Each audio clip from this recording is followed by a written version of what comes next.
Ladies and gentlemen, let's get ready to crumble!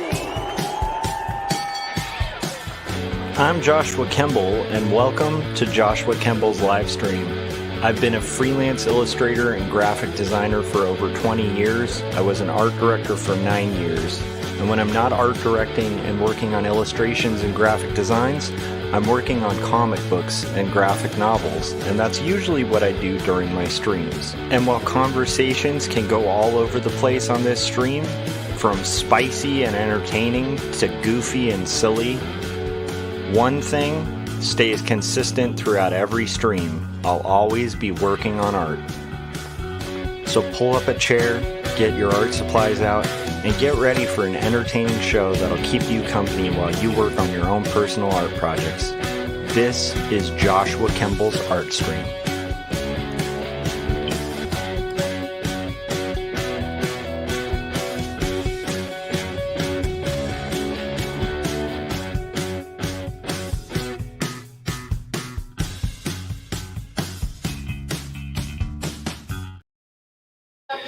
All right, welcome to my live stream. Happy Mother's Day to anybody out there who's a mom. I am on a crazy book deadline. I got an extension for Not Death But Love, The Strange Supernatural Story of Elizabeth Barrett Browning. But that extension means that I have to manage to do about 12 pages a month. And so that means that every weekend from now on for the next year, I'm going to be under a crazy crunch. That also mixed with the fact that it just seems like there's going to be a lot of freelance and stuff like that for the next year. So it's going to be busy, but that means lots of live streams, which is good, where you guys can kind of tune in while I work. So we're going to get into it and finish up page 105 of Not Death But Love, The Strange Supernatural Story of Elizabeth Barrett Browning. And might potentially, if I have time, show a guitar that kind of arrived. I'm going to probably play Jim Hahn's third amazing installment of his Kemble series. He's been doing a lot of differing commercials for this show. And they're really funny and amazing. So hopefully we can watch that. I think I debuted it on Artcasters. And then aside from that, the last thing is I will play for you guys a track that I recorded using said new guitar. So, yeah, a lot on the dock. But right now, the first thing I need to do is just get this page knocked out. So I'll show you the progress on it. This is the page thus far. I worked on it a lot yesterday, and we're basically just finishing up the shading on this page, and then from there we have to kind of color it. And there's like a Mother's Day thing we're doing at 2, and so I have to knock out as much as I can before we kind of do said thing. And yeah, that's pretty much what's on the dock. So what I'm going to do right now is go ahead and finish the shading on this page, and then we'll kind of go from there to doing full color. Hopefully you guys are having a good Sunday morning, and we'll kind of get into this. So there's kind of light that's going to be coming from here. I think there's one thing I might want to adjust on the shading that I've done so far. One is to kind of accentuate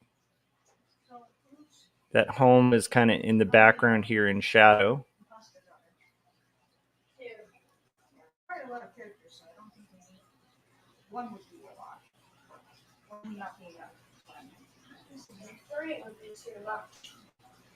And we're going to kind of put home back here. I want to just highlight the shadows a little bit behind Elizabeth here, because I feel like it wasn't quite or sorry, it's not Elizabeth. This is Sophie.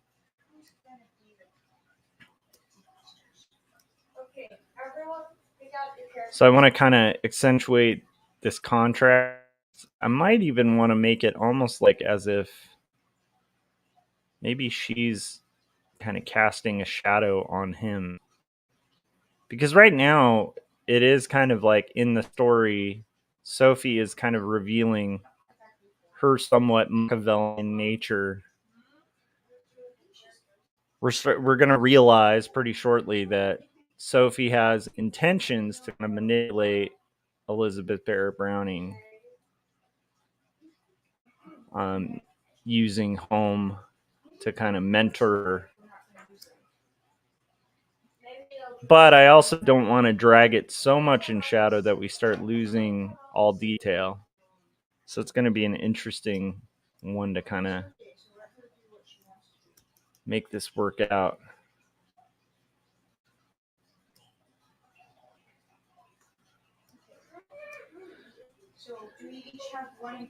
So yeah, like the last few days have been really interesting. I think the next year is going to be pretty difficult, transition wise, career wise, all sorts of stuff like that.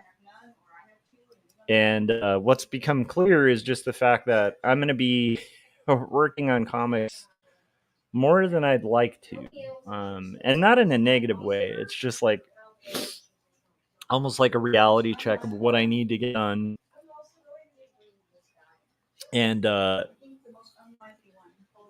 then on top of that, oh my goodness, my allergies are nuts right now. The amount of freelance I'm going to have to take on this next year is going to be pretty excessive, in a good way. I love drawing. I love what I'm doing, so that's good. But it's just been an interesting few days. But I will say I was late last night working on this stuff, and I did decide to get some rest. This is that balance that I talk about, where it's like generally when I'm working on a page and I get this far, I would have just stayed up another few hours to kind of finish it off, and that would have left me pretty torched today. And I thought, given that we're doing Mother's thing at 2, I should probably be awake. I can get this done in the morning. But I will say, like, here's the thing: getting hundreds of pages of comics done in a year is tough, and I've managed to be on this book for about a year, I think. And what I've gotten done so far is 105 pages. So I have kind of amp up my production on it just a little bit, because otherwise, this book's just not going to happen. But on a plus note, I had a few really cool things happen, comic wise, the other day. And so I'll talk about those things. So one is, Graphic Mundi actually sent me a correction on the sales numbers for Jacob's Apartment, and that was cool because it's an indie book. It's a slice of life book. It's an indie publisher, so I'm not expecting wild sales numbers. But I will, to be honest, just be like, the original sales numbers that I got were a little sad. Where I was like, wow, I thought I moved more than that, And what's cool is I actually got a correction sent to me, and I did move quite a bit more than was initially reported. It was really cool, and it's cool that that they corrected that without me saying anything, because with book publishers is you really don't have much of a way of knowing what the sales are on your books until like the beginning of the year. And so you can make a lot of efforts to kind of move books and stuff like that, and you don't find out till the end of the year. So when it's like a really low number, that can be kind of disappointing. And so I'll admit, like, I was being a little hush hush about it, but the numbers just didn't add up to what I was expecting, and I was a little bummed about that. So what's great is I got like a letter yesterday, kind of reporting the actual sales numbers. I guess they had miscounted or something like that, and they're a lot better than I initially thought. So that's good. That's exciting because that means more people are reading the book. And to me, that's the whole reason I'm doing these things, is to get people to read the books. So that was really cool. Let's see what else on the. Oh, the other nice thing is I got an extension on this book, and the publisher is really happy with the art. And so they were more than happy to kind of give an extension because they want the art to kind of stay to the quality that it is. And so it's kind of nice to be with a publisher who values that.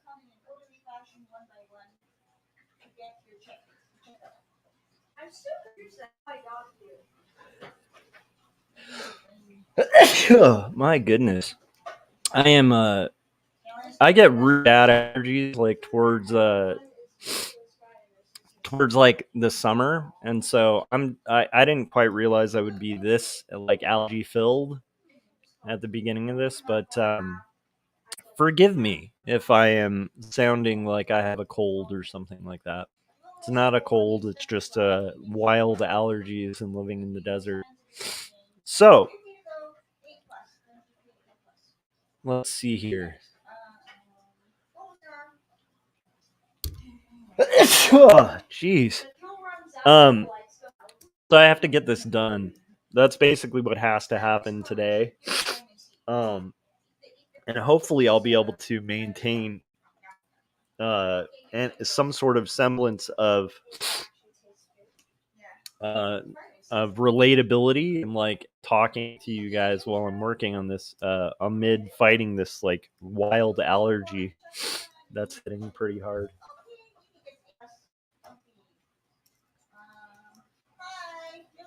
So there's something I was thinking about the other day about just basically like what you can do as an artist, or what I can do as an artist on books, or on like life work balance or whatever. And I've started to come to peace with the idea that you're gonna end up kind of doing the best you can at everything you can do, and at the end of the day some stuff's gonna fall short. So point being, like, you do the best on like, I've been trying to break into kind of teaching, and I have taught like college level and stuff like that in the past, but I've been hitting a lot of hurdles, unexpected hurdles, kind of on the way to that path, and so that's been really frustrating. And I'm doing the best I can with that, but it's falling short of what I ideally could do. Um, I'm working really hard on my comics, and I think they're coming out good. And I think I've put a lot of effort into this to make like the best thing I can. But of course, I had to ask for an extension, so I'm kind of falling short there. Um, and I want to like kind of list anything that's an aspiration or something I'm trying to be better at, that I'm not necessarily like acing or getting 100% on. And something I'm coming to peace with is the fact that you kind of can't find like there's an illusion, I think, on online or like amid influencers and stuff like that, of finding like the perfect balance, where we're juggling like a million things, and somewhere you're gonna find like a perfect balance between all of these things. Like somehow, if you do the right, what my friend Alan would call like technique, and you master the technique, suddenly you're going to be the perfect everything. And I don't think that exists. I don't think you're gonna, at least in my life. Like, if you find perfect balance, let me know. But I think the best we can kind of do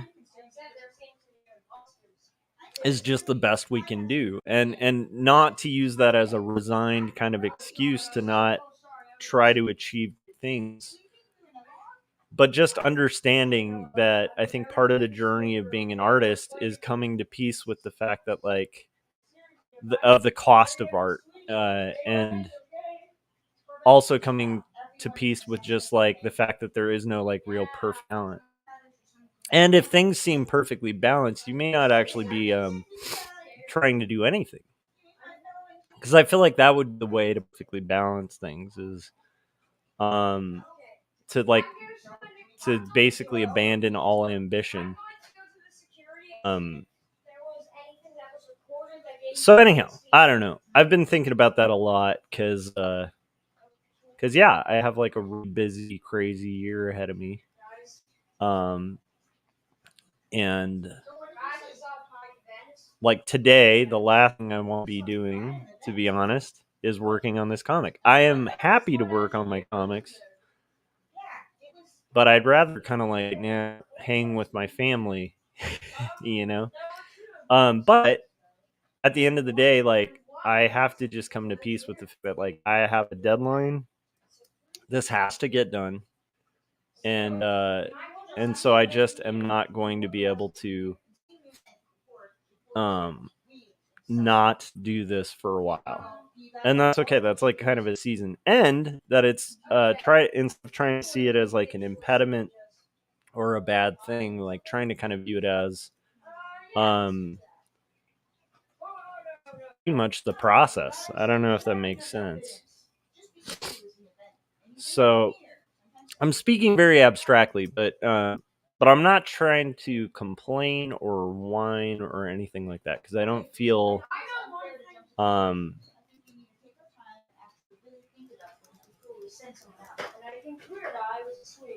yeah, I don't feel that that sad about it or anything like that. Like I feel pretty good, actually. I feel good about this book.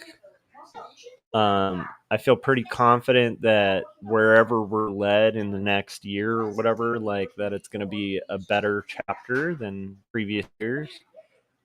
Um, and I believe that like this book is going to do really well, because it's just really, it's a great script. It is, I haven't skimped at all on the art, which is part of why I need extensions on it. Um, I am planning on this being a really beautiful thing that, hopefully we make something of beauty in this process. And I'm feeling pretty inspired. Like, so my wife was incredibly sweet and let me get a guitar for my birthday, and I ordered it. I didn't expect it to show up yet. Dylan said, "Good morning, Joshua." Good morning, Dylan. I hope it's not bugging you that I sound like a weirdo with a cold because of my allergies right now.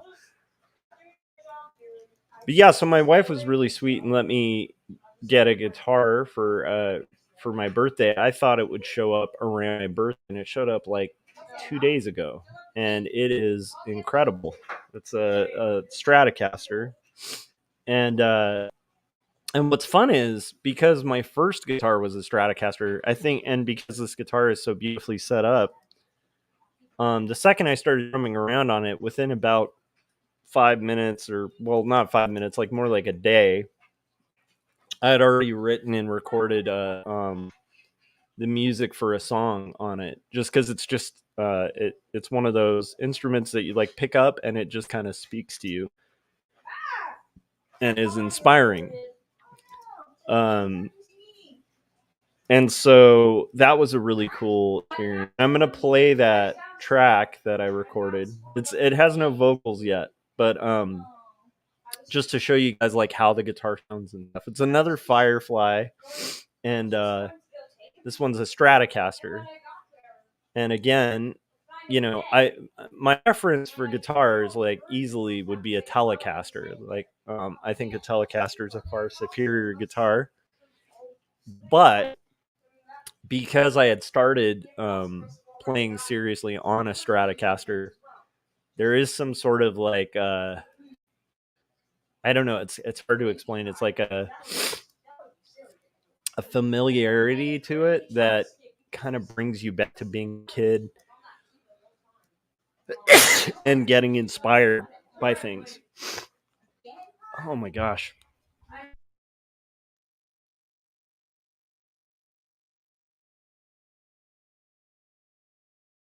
Yeah, so I'm having a mild allergy attack.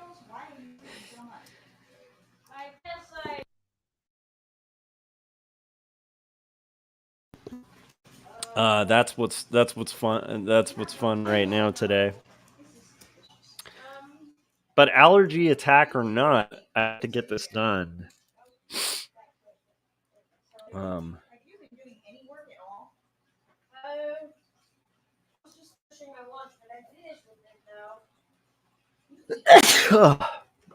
It's the worst. Like out here in the AV, we're in like a desert area that gets like wildly crazy, dry kind of seasons. And then what you end up having around this time of year is like this blooming of all of the dry weeds. And so it's just like for somebody like me who gets really bad allergies, it's like nuts. Put your brain in this like fog of confusion and really just like I don't know, it's rough. And here's the thing, I'm on like allergy medicine right now, and yet it's like wild. The only reason I'm even going into that is just to explain why I'm like watery eyed and sneezy and stuff. Okay, so I think I want to have this light be a little more light.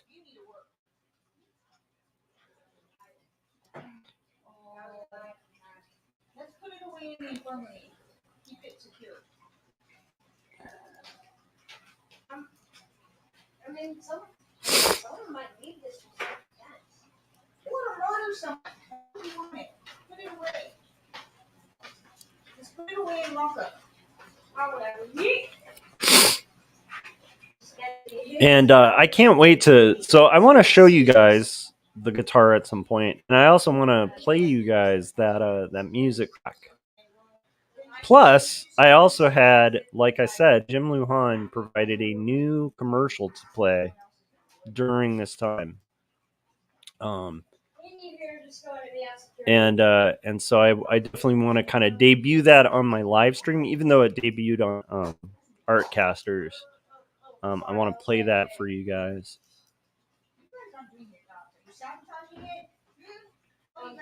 And Dylan was saying, remember to blow your nose throughout the stream. We don't want you dying. Yes. Thank you, Dylan.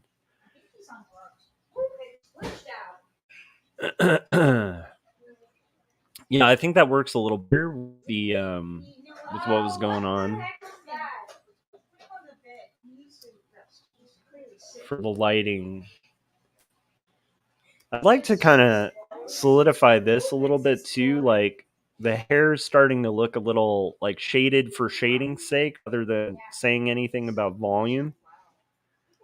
So I want to kind of correct that a little bit too.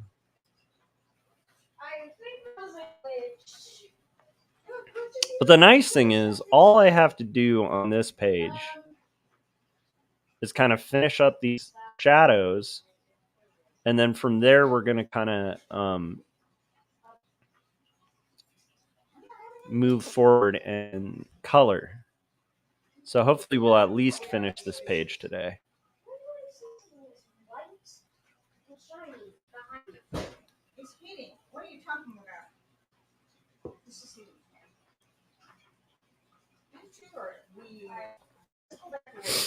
but I have to say, it's interesting because it's been I can't explain, but I feel like this happened to me in grad school a while ago. It's actually happened to me a few times in life where there's just seasons where you get to something and you're like, oh man, it is crunching. Like it's time to buckle down and hit this thing hard. And it's definitely that.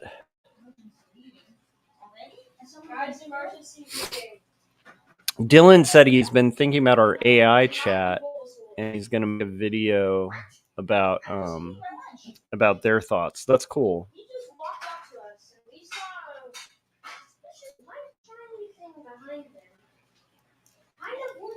Yeah, AI is an interesting challenge. It's going to be interesting to kind of see what we do as artists in response to this kind of new terrain.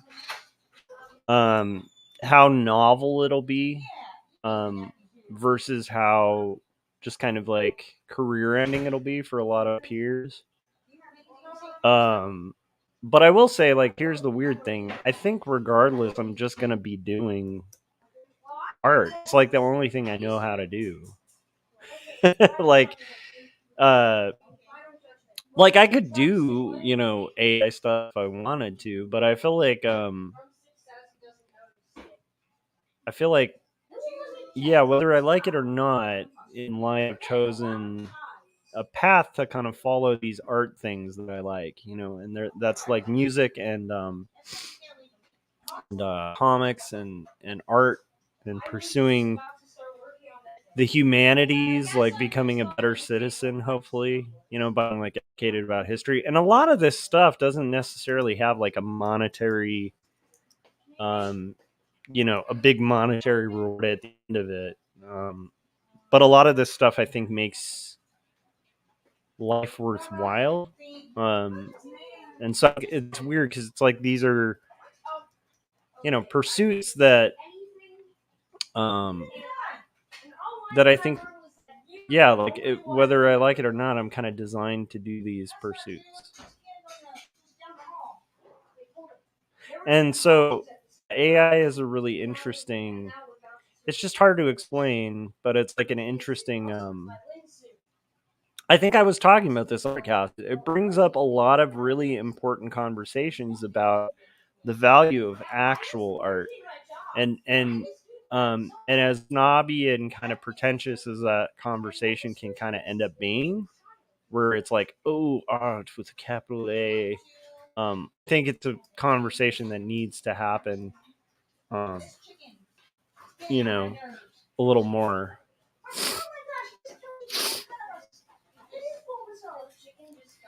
Dylan was saying he saw an AI bro complain that it took an hour for him to get his prompt right.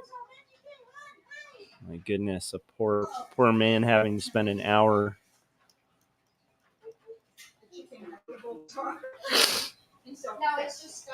And I don't think AI is always necessarily bad. Like we were talking about this on casters, but it's like, to me, the programmers of it are really interesting. I would love to talk to somebody who's actually programming, because that's probably an artist. I feel like to program something that can artificially learn is an incredible thing. So I think if I were a programmer, I would probably have a different view on it. Where, so I think the programmer is interesting. I think the software, I think the computers that are built to do it are interesting. I just think the users of AI are, I don't find that interesting. Does that make sense? But I think that if we start breaking down art, or literature as a product, it's sort of the natural byproduct of that. Meaning, like, if the only value is just a market value, in a capitalist sense, it's gonna inevitably be really hard to argue with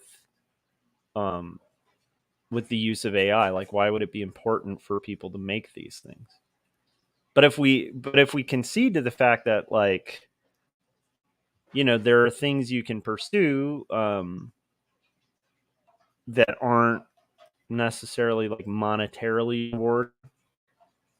Or you can take routes to things like artisanal routes to things that maybe it costs more on the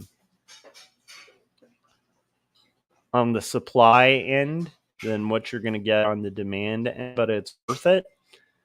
And if you start getting into those kind of things, like, I think that's where we have a pretty strong argument to kind of justify art. I don't know if that makes sense, but it is funny how the age old kind of debate of like what is art and what's the value of art, and what's the value of the humanities, like why is it important to learn history, right? There's not a lot of careers for history majors, right? I mean, there's some, but what's the value of history outside of just like a career, and I think a lot of people would say there's a higher value to that. What's the value of English, right? There's a lot of English majors. It's a hard job to get. It's a hard degree to get a career in. So, is there a value to books outside of just making money? I would argue there is. I don't think it has to be a snobby and pretentious thing. I think it can be just a real thing. Like, it can be as snobby and pretentious as the existence of gravity and the space time of the universe, right? I don't know if that makes sense. Like, there are some that are complex and they're hard conversations and they don't have to be pretentious, but they still, just because something complex can sound pretentious doesn't make it pretentious.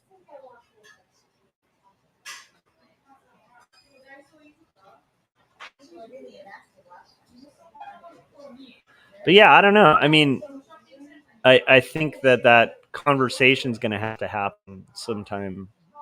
Sometime it's going to have to shift from these computers are taking our jobs, right? Which is true, right? That, AI might start taking people's jobs, but I think there's going to have to be more justification than that. Because I think that's going to be a hard justification. Any argument that being made is going to have to start getting into uncomfortable truths and realities of commercialism. Like, does music exist just to make top 5 pop chart stuff, or is there value to things beyond that, right? Is the top selling whatever always the best? The top selling cars, are those the best vehicles there are out there? Or is value to that like crazy car somebody built that's you know what I mean? Like, I guess that's the kind of conversation that's going to need to happen, in my opinion. This is just me kind of ranting about it, but yeah, so it's going to be an interesting thing. I personally, I have no solid thoughts on it, and I don't know if I've worked out exactly how that argument is to be laid out. But I think that argument is going to have to happen from a standpoint that's more philosophical. Just, oh, they're going to take our work, right? Because again, if we just look at it from a cold, calculated, uh, purely capitalistic system where it's like, what's the most efficient? Well, it is the most efficient to do AI, right? And there's going to be ways in which maybe it won't be so efficient. So you're going to need artists who can kind of correct machines' mistakes, But that's almost like car manufacturers, where it's like you have automation in the plants, and every once in a while, right, you're going to need somebody who knows how to run the automated system.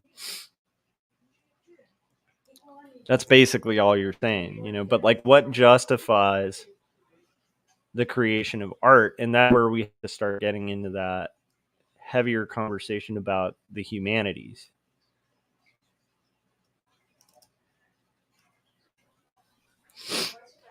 And that's why, honestly, one of the reasons why I really have been fascinated and interested in my friend Alan's conversations about technique, because I do think the pursuit of technique alone is going to be costly. If you have technique and you lose track of meaning, it can be a problem. I don't know if that makes sense.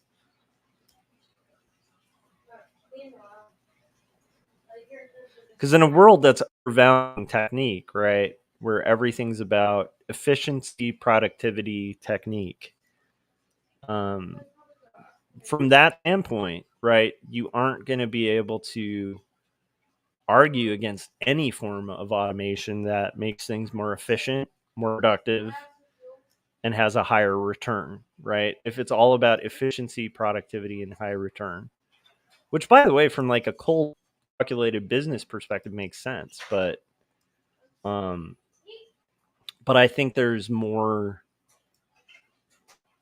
I think there's more value to art than that. I don't think art is just a product. And will include, what's traditionally been called commercial art in that.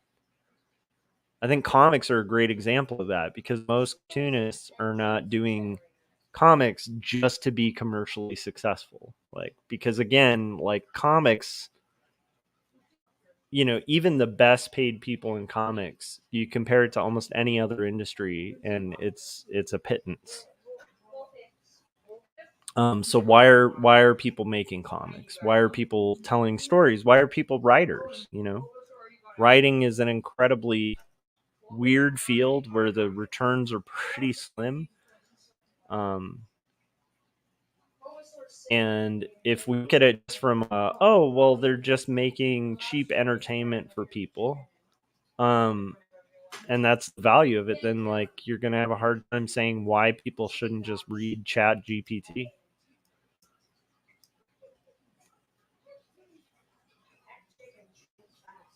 So my point is, I think that people are going to need to reach a little deeper than just this is going to take people's jobs. I think that's a valid argument too, but it's just never that argument has never really worked to stop the march of impending progress replacing humans.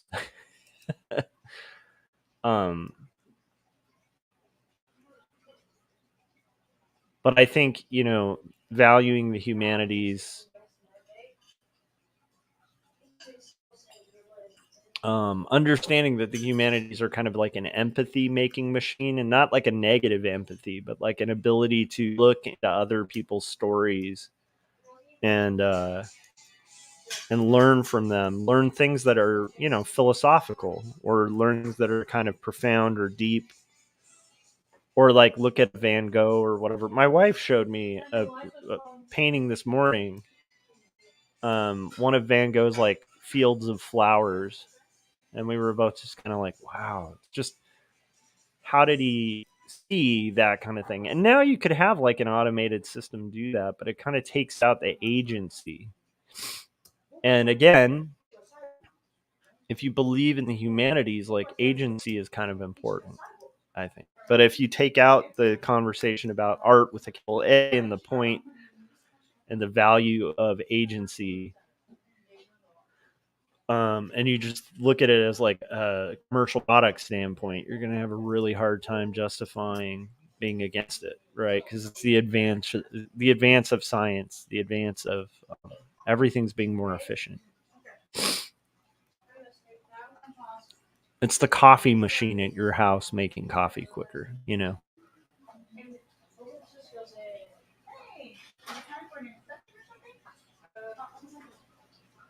So I'm still toying with the best argument against. Like I know I'm against it.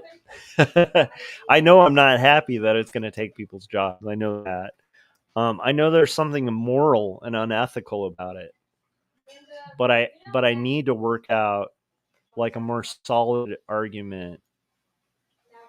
And I think that part of like working out the more solid argument, it's weird, but it's gonna tie into things like I'm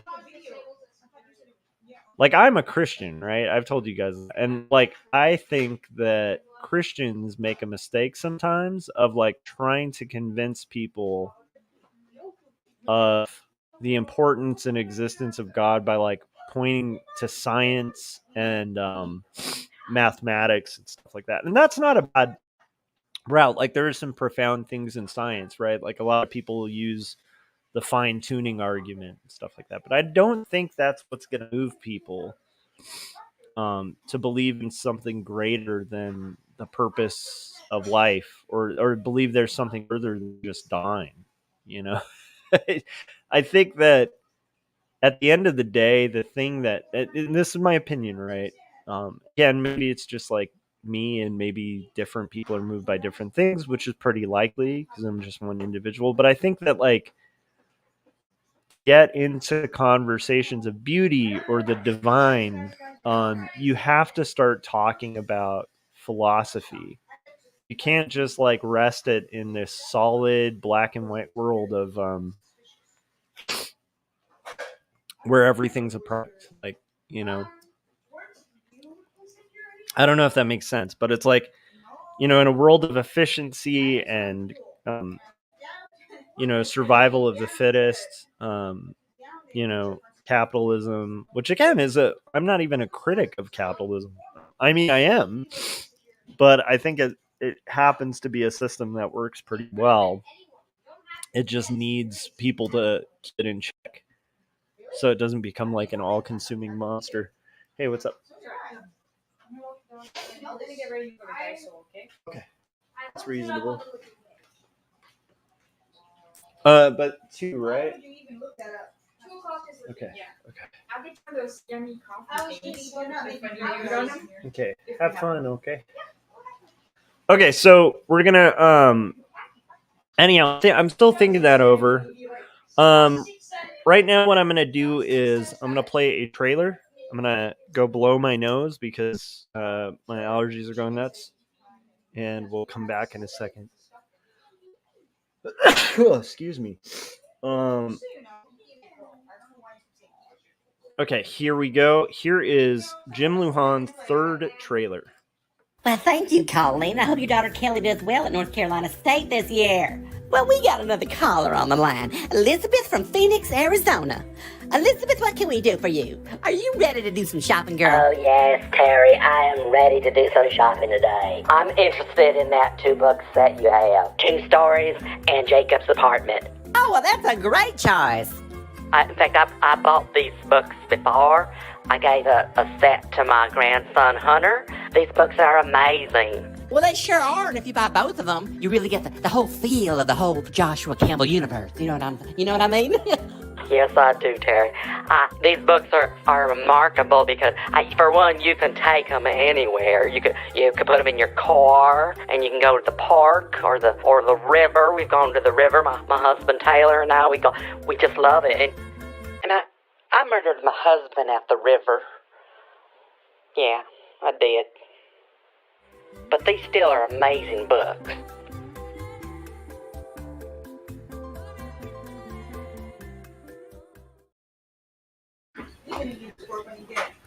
All right, so that was Jim Luhan's newest cartoon. I like absolutely love that one. You can put them in your car. Also, the voices. Jim is just so amazing. Okay, so let me real quick show you guys. Well, no, you know what? We'll finish up the shading, and then I'll show you guys the new guitar. and play you the track that I recorded. But first, we're going to finish this up because we have to be making progress. We're almost done with the shading on this page, which I'm pretty excited about. I can't wait to color it. The only thing about coloring this, there's going to be color holds on the fire, and we'll kind of get into that.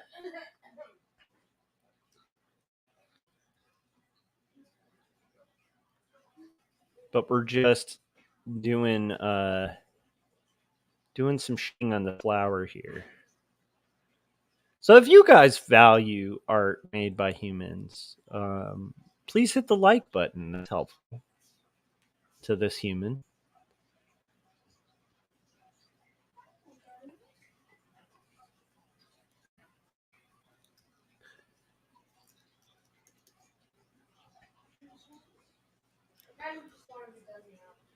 So what I was gonna say is like, whenever you're talking about conversations about like, you know, the stuff always is hard to talk about because it can sound really pretentious, right?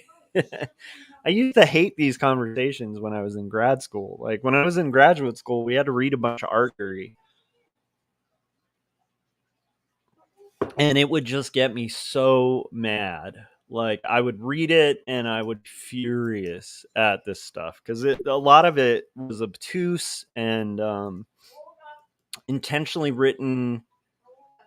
It kind of reminds me of the Corey was talking about this on Artcasters about like kind of the long history of the world where for the longest time, like before the French Revolution, you have like knowledge being a thing that is held in like secret rooms, you know, and it you know, you had guilds and societies and stuff that were keeping this knowledge from people, and only really in the recent time do we have access to so much information, or even the idea that like information shouldn't cost, like it should be, you know, free, is a relatively recent idea in human history. But knowledge has such power. I mean, like, you know, thinking about it, you know, and I've been thinking about this a lot lately because I've been having to teach history for this semester, and it's been interesting teaching it and remembering, you know, people like Frederick Douglass who literally gained their freedom and their, you know, their sense of selfhood and kind of experienced transcendence through just the act of learning how to read and gaining knowledge and information. So the thing that I didn't like when I was in grad school, and now I see that I was kind of in error about this, but you know, at the time, and this happens to a lot of young people when they're first getting exposed to philosophy or ideas, it just seemed like they were trying to obfuscate or overcomplicate really simple ideas, and you know, use words that were more difficult for people to interpret just to kind of try to hide the fact that they had no argument, or to hide the fact that they're kind of doing an emperor's new clothes kind of scenario where you know, so I felt like, man, you know, a lot of these articles or a lot of this is just dressing the emperor in more, you know, non-existent clothes. But I've gotten older, and you know, after I went into grad school and stuff, because that was undergrad and then early graduate school. But I remember like a couple of my theory teachers actually pointing out that I probably, because I get fired up about, believe in it. Like, meaning if I wasn't like pissed about bad theory, I wouldn't really think theory had any validity whatsoever. But the fact that I'd read theory, critique it, and be like, this is bad, like this is a bad argument, means that I think there's an argument to be made. And I think that was a really good observation. And it's something I've realized that is completely true. Like the fact that I can look at something and go, that's not art, and feel really fired up about it. When I was younger, indicates that I think there is something that is art, right? Otherwise, like if someone's talking about some invented thing, I just don't get that worked up about it, right? Does that make sense? Like if someone's talking about a wild dream they had or something, and or they're talking just complete nonsense about something I'm not at all interested in, I just pass by it. But the fact that it would make me kind of respond indicated that there was some validity to the idea of art and theories about art, and I just didn't like some of the theories I was forced to read. But then also, it some of it was all just young and not as educated on this stuff, where I would feel like, well, why do you need to get in these conversations about the transcendent? Why not just feel the transcendent, right? But then you have scenarios like this, like with AI, where it's going to revolve around the transcendent. It's going to revolve around beauty and like meaning and things that are harder conversations than just kind of boiling it down. But how, like, if we start talking about art like we're talking about making a hamburger, right, you're gonna end up with McDonald's chains everywhere. You know what I mean? And like, and it's like, and again, just like a McDonald's, the second automation offers an easier, quicker solution, everyone's gonna adopt automation. That's what happens. um and are we going to talk about beauty and the consent when it comes to a hamburger? I don't know. I mean, maybe we should. But my point is, you have to get in these deeper conversations because they are important, and that's the beauty of these conversations. But those are where real meaning derives from, I think. Like, I don't think you can get in a shallow conversation about the transcendent, um, and prove it with science or prove it with math. I just don't think that's going to happen. I think there are some you can get hints of the transcendent or of beauty or of honestly of ugliness or of ethics. Like, you can get hints and pointers, but you're never going to get the solution if you look only to those things.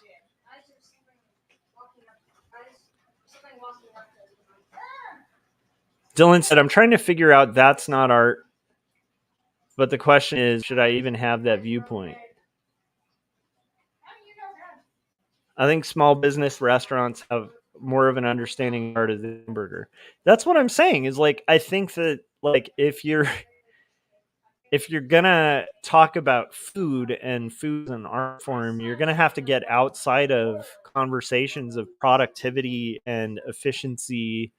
I mean, some of that's going to come into play, but there's got to be some value that's beyond just kind of like a transaction. And I think that's the thing that is going to be a hard thing about these conversations, but a very important one, and they're going to get into all those weird, uncomfortable conversations that unfortunately start sounding kind of pretentious. And here's the thing that I kind of want to say, which is, I don't know, it'll be interesting I gotta test these ideas, or, like, again, I'm kind of thinking out loud here. I don't have a necessary solution here. But it's like, I think that if pretension means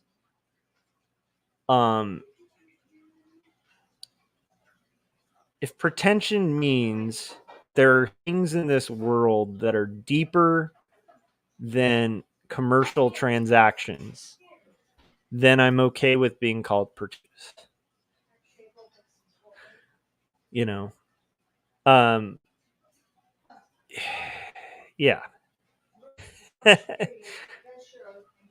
because I do think there are things that are deeper than transactions. Like, I don't think everything in this world has to be transactional.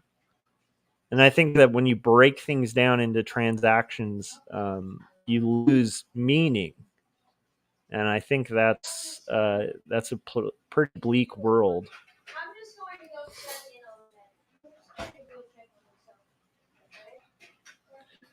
Anyhow, so that was me rambling a little bit. We're gonna get into this. We're gonna show some rock and roll in a second.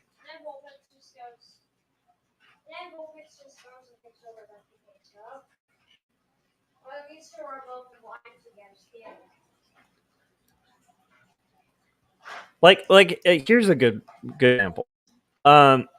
If I'm talking about poetry, right, and I am simply thinking of it scientifically, right, I can analyze the structure of a sentence. I can kind of analyze the semiotics a little bit. But what I can't do is interpret what all these lines mean. Like, what is the meaning of these squiggles and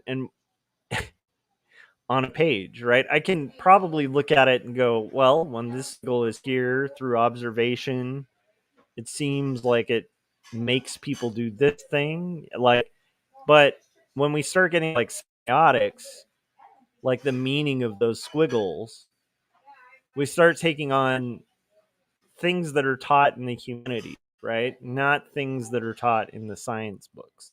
And the tough part is, in a lot of the modern world, everybody is looking to accentuate the importance of like STEM programs and kind of efficiency. We're like an efficiency, we're an efficiency factory.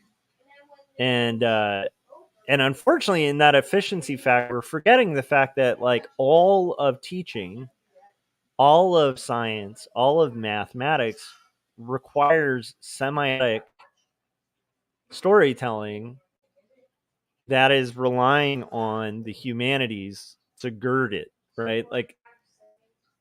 Like English, if you speak English, right, is undergirding everything you learn. Communication is undergirding everything you learn, because without communication, you can't have scientific inquiry. Or you could have scientific inquiry, but you can't have published scientific inquiry, and you definitely can't have people comprehending the inquiry.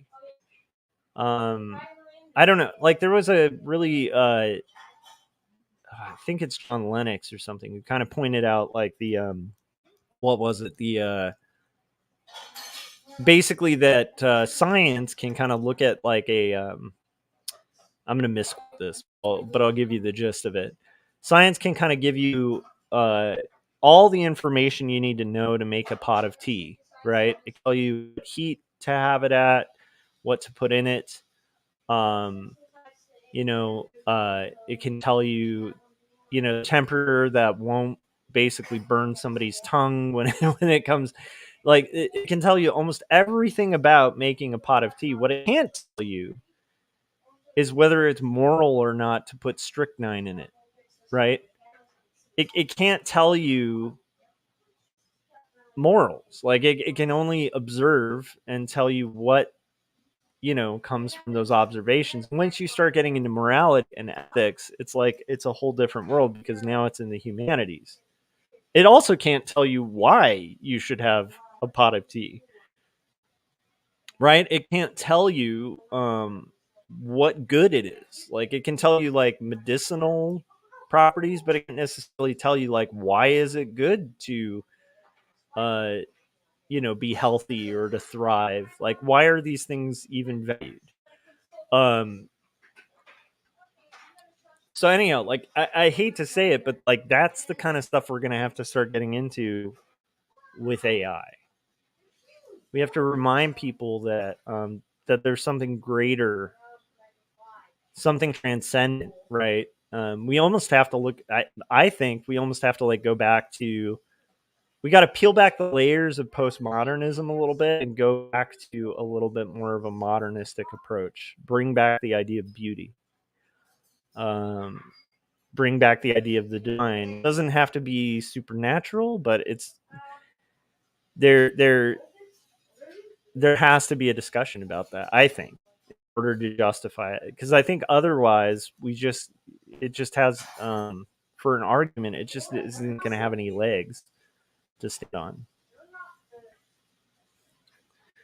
Okay, so we're getting close, guys.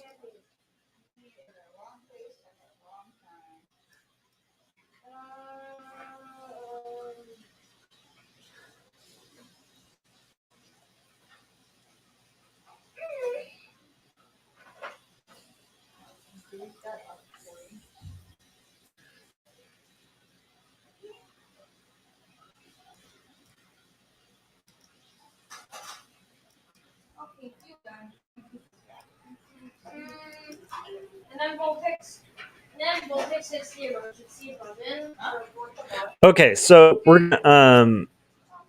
let me save this. I'm gonna put on another trailer. We're gonna play Frank's Adventures at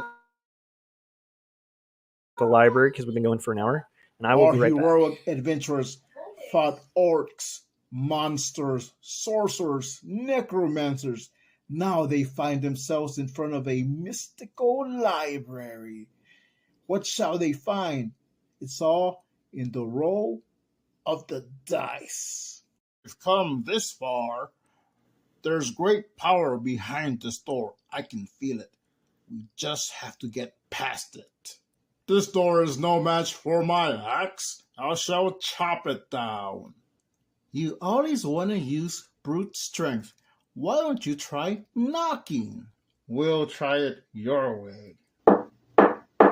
You may enter. The library is open to all those who seek knowledge. Feel free to look through our tomes. Maybe you'll find the answers you seek. I sense great power here, and it's behind those shelves. Indeed, there are powerful items hidden behind these shelves, but you can only get there through the enchanted words. Do you have those words? I believe I do. Tremble before the Krembo. There is great power.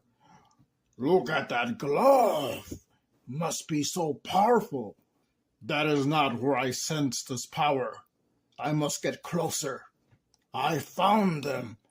I found the sacred manuscripts written by Joshua Kemble.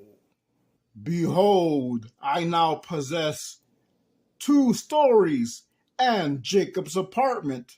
Please tell us more about 2 stories and Jacob's apartment, and who is Joshua Kemble? Xeric Award-winning cartoonist Joshua Kemble is a freelance artist, graphic designer, and author. 2 Stories is a confessional graphic memoir that grapples with questions of faith, mental illness, depravity, and ultimately redemption in a fallen world. Jacob's Apartment is a coming-of-age graphic novel in the vein of Ghost Road and Fun Home.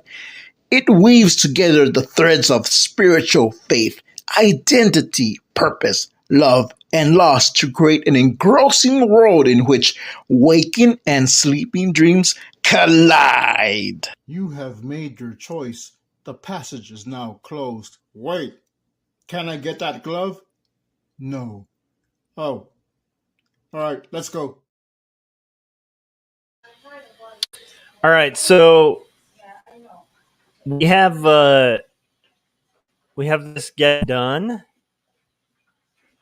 We're finishing up page 105 of Not to Love, Strange Supernatural Story of Elizabeth Barrett Browning. Whoa.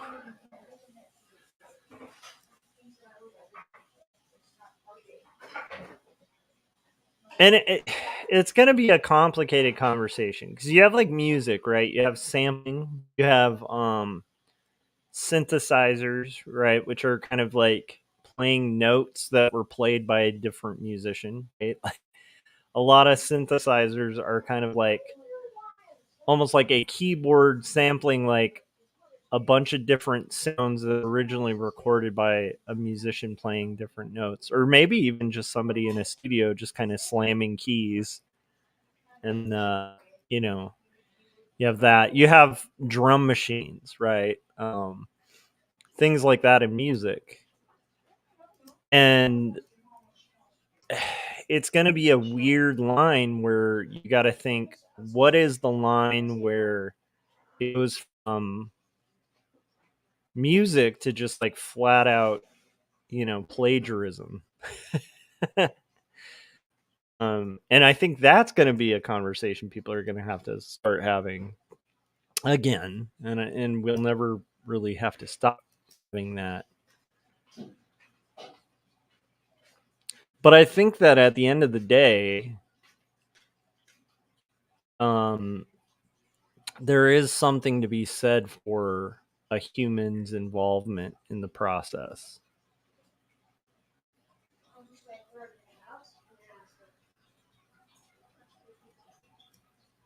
I think we touched on that a little bit on Artcast too. Like Gary was talking about, his girlfriend is a classical musician, right? And she's like, he's watched her, like, and she's part of like a philharmonic kind of orchestra. I don't know if it's called the Philharmonic. I think that's maybe just LA's.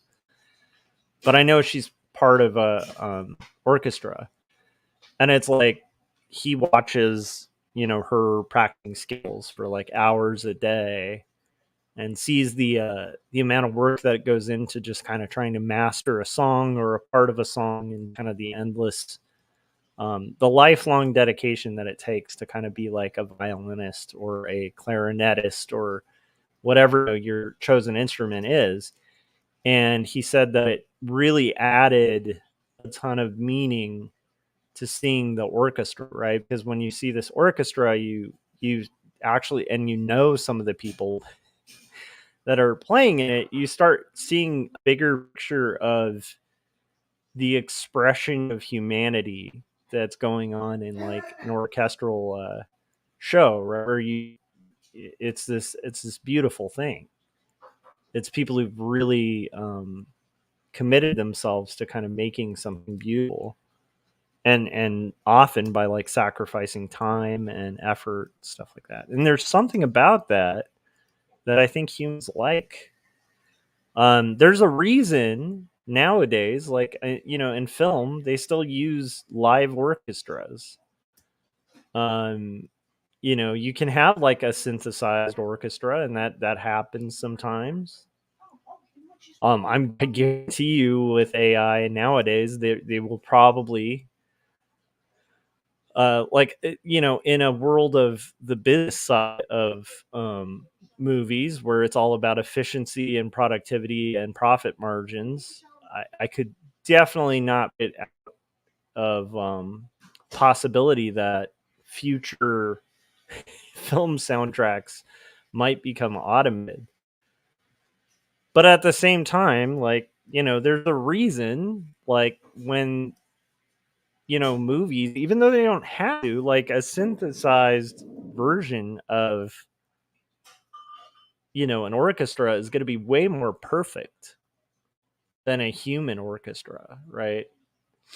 You can compress it perfectly. You can have full control over the audio quality of it. You're always going to have more control over like a MIDI sound wave or sound file than you do from like a raw audio that was recorded in a room, with less predictability, um, you know, with notes being varied, right? Like the hand is not always going to hit that neck of the violin the same way. Whereas with a synthesizer, you can literally just make it hit perfect every single note.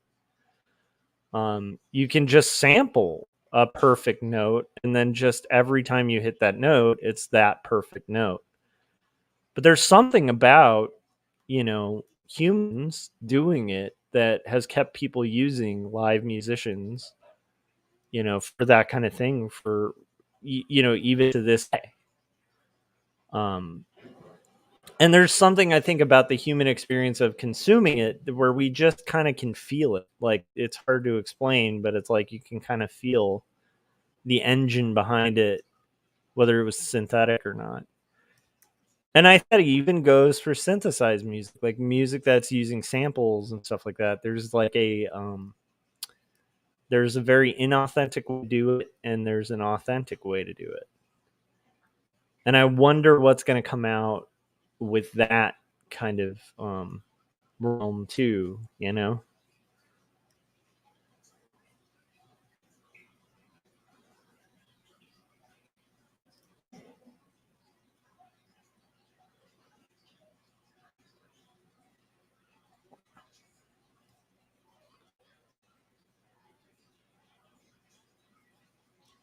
Dylan was saying animals can do art. I don't know if animals can do art.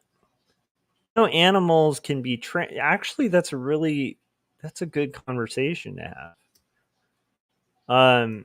There's like the elephants where it's pretty adorable. They'll give them like paintbrushes and they will create kind of artwork. There's a whole question about that that's been going on for a long time as to whether that is art or not. Because a lot of the animals that are doing that were kind of trained to do it. There's a sense of randomness to it, where, but then you also wonder, are they making this stuff with transcendent meaning? Then what level of animal? Like, it's an interesting thing.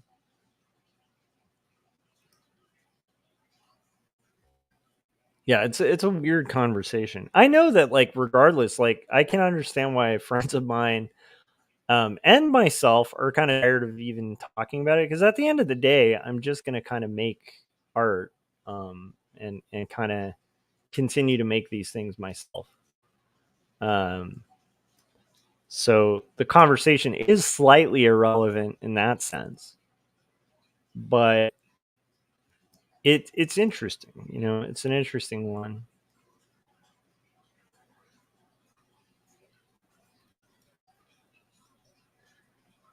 Dylan was saying, aren't humans trained to do it too if you take an art class? Yeah, but there's an old debate about this. This is a really long one.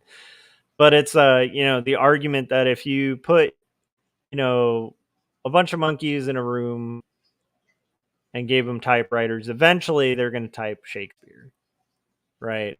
It's that old argument. And then if they did, would it be any less Shakespeare if they happen to, if it was just randomness or if it was tension? Would it really matter if you ended up with the same result? That's an age-old ethical and philosophical quandary. And some people would say, yes, it would be, art or literature because it'd be the same thing. But a lot of people would make the argument that no, because the differentiating factor of art or literature would be intention. But that's a tough one, right? Because there are random acts of art. I don't know if that makes sense. Like, what you're intentionally making it non-intentional.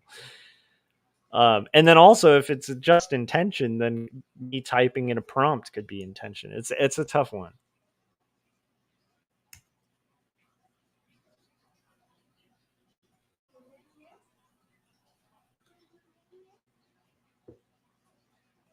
But that's why I think we need to start talking about transcendence and meaning, right?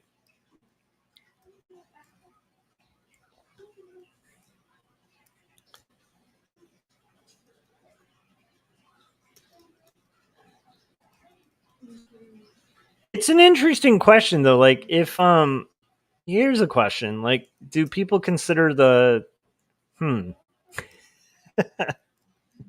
Now I'm going to go down this rabbit hole a little bit, even though I will tell you there's never a resolution to this conversation.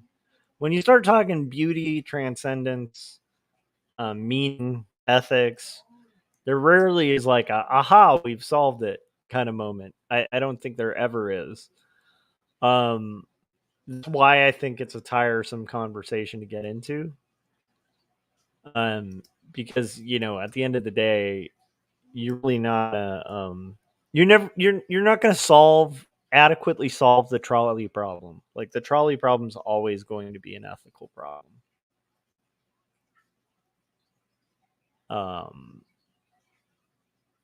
And so, like, if you're giving people an intro to psychology or philosophy, right, and you talk about the trolley problem, it can be really good. Just exercise the brain and get people comfortable with kind of some of the more kind of ambiguous nature of those fields, right?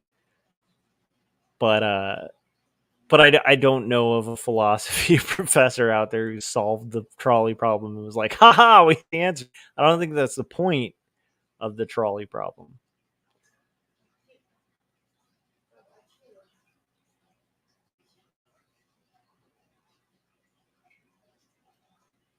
And I think that can be the tiring thing about the conversation about, like, what is art, right? So there's all sorts of questions that have no solid answer that are worth asking.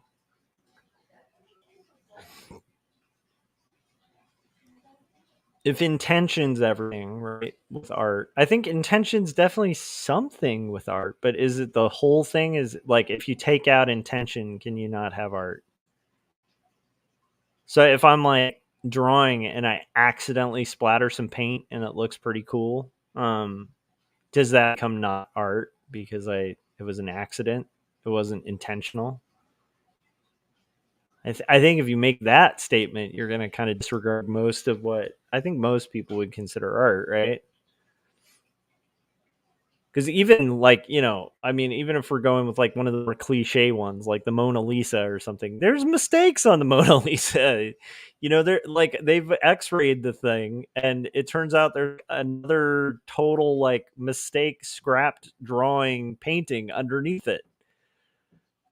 So that would indicate that not the whole thing was intentional. Like, it had mistakes and errors and accidents.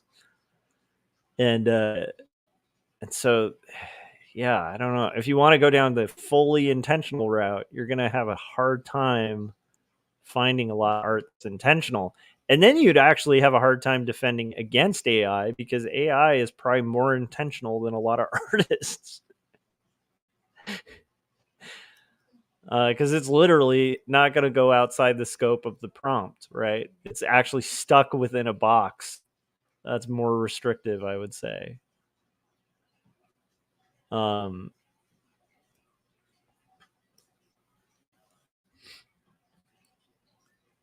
then, yeah, you definitely have to get rid of the idea of, like, Pollock and stuff. But then you got to think, like, Pollock was doing, splatterform art, was, like, had intention. But his intention was kind of randomness and expressiveness. And so it's trying to kind of capture, like, the move of, like, Charlie Parker. That was kind of his thing. So I don't know. It's a hard conversation and there's no answer.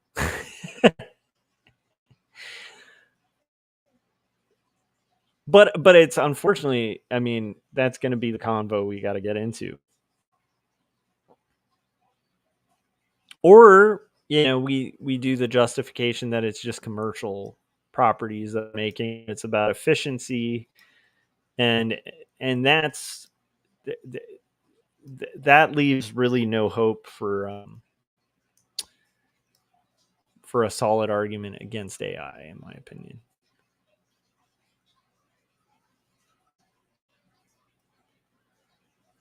So I don't know. I'm not sure where all of that leads. How are you guys doing today? I want to play you guys some music, but I want to finish this panel first. But I want to play you what I recorded on my new guitar. So, like I said, it's been fun. I don't know if you guys have ever had this, maybe with, like, an old art tool, or if you do play music. There's something to be said about, Like I've had this moment too. My son has been like drawing with crayons. If I like sit down to draw next to him, just holding a crayon brings out this like fierceness. I don't know if that makes sense. Like if I have ink in my hand, I've been dealing with inking for like over 20 years. So I feel pretty good. I feel pretty fearless and comfortable with ink, but there's something about a crayon, which I've literally, used crayons since I was, before I can remember. And so there's something about a crayon or a marker or like a cheap colored pencil that when I'll doodle with that, I'm like more fearless because it's so familiar. It's like I know this thing.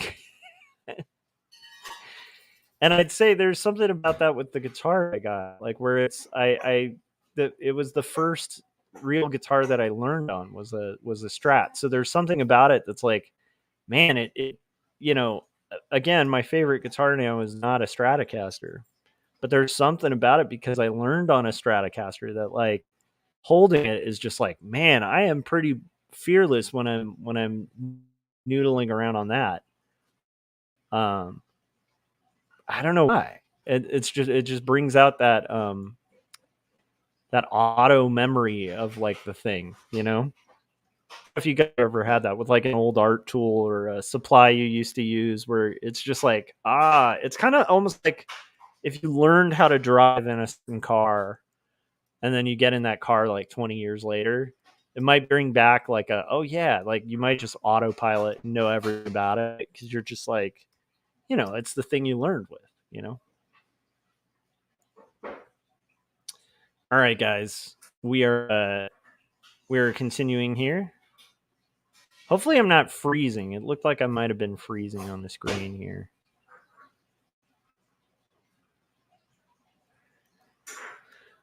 I'm gonna go ahead and finish the shading on this.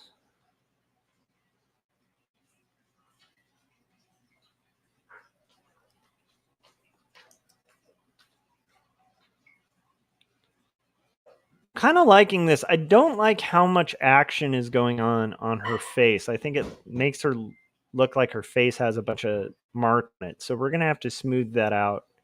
But we'll go ahead and finish home real quick. And then we'll kind of get into that a little bit. I also want to make this shadow a little more extreme.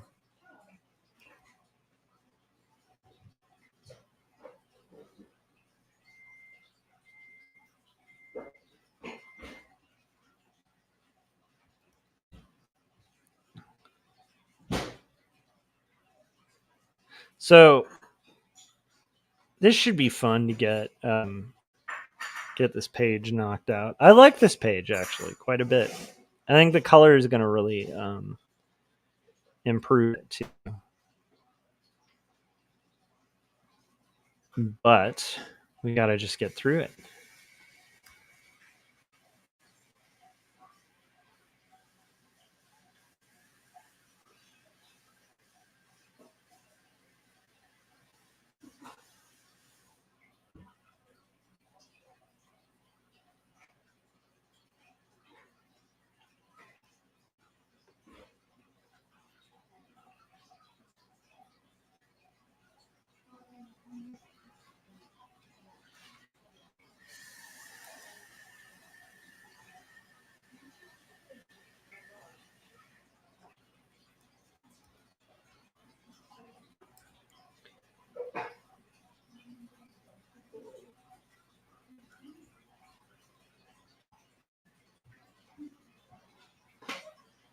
Okay.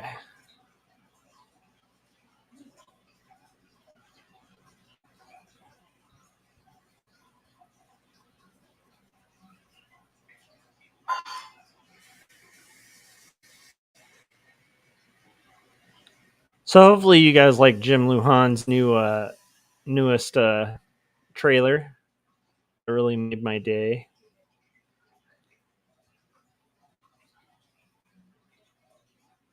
Jim has now done 3 promotional animations for my comics, and I really appreciate it. It also is really nice because it gives me something to play when I'm working on these long projects and I have to take like a break.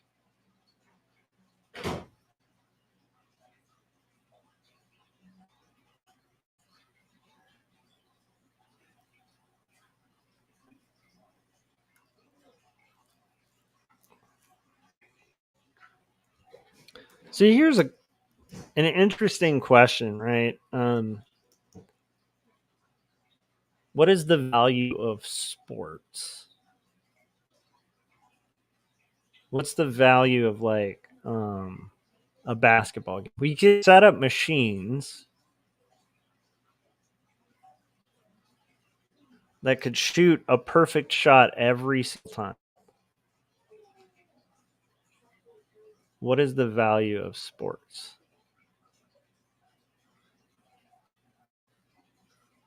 Why do we like watching it? Is it a simulation of warfare? What is it? What is the value? I don't know.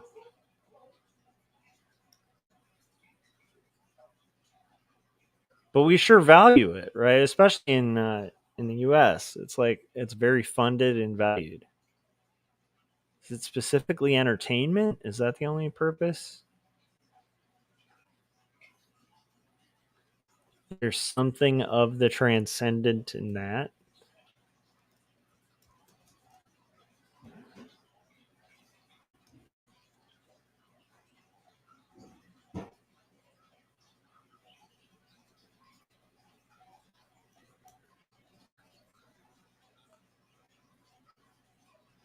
Okay. So this is pretty fun how this is coming out. I'm pretty happy with this. Let's get a little bit further. I do need to erase something real quick. Let's see here.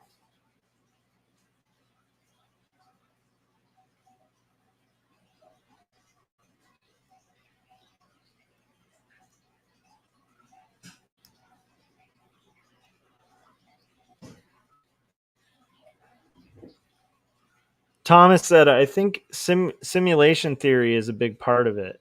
Oh, he said sometimes how you react to no win scenario is more important than the solution.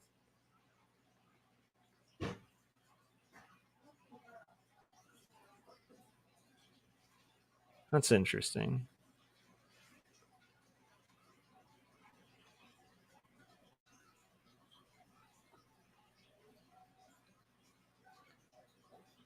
I think he was talking about in the sense of the trolley problem kind of thing.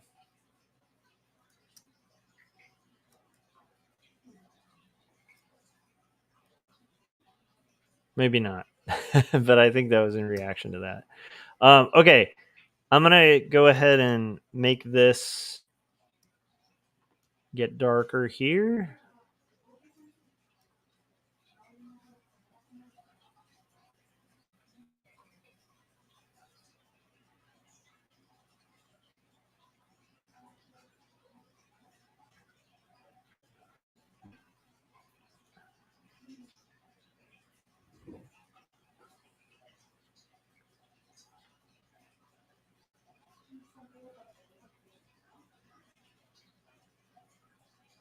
And then I want to do just a little bit here. And then I want to do selecting here.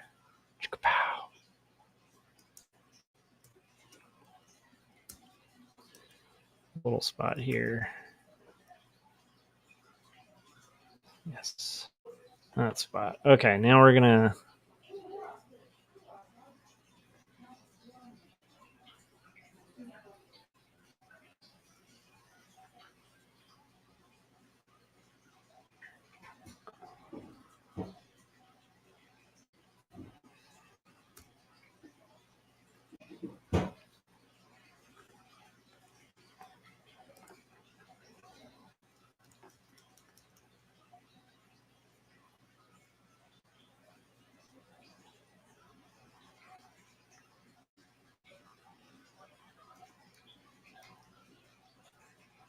I think we're good. There's one thing I do want to do too, which is lighten a little bit of that on his chin. But first, I'm going to compress all these things. Merge visible.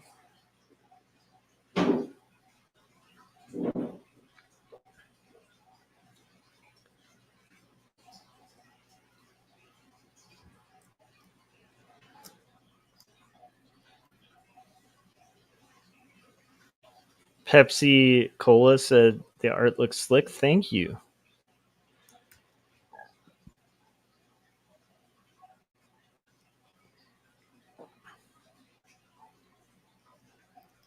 Pepsi, are you a huge fan of Suicidal Tendencies?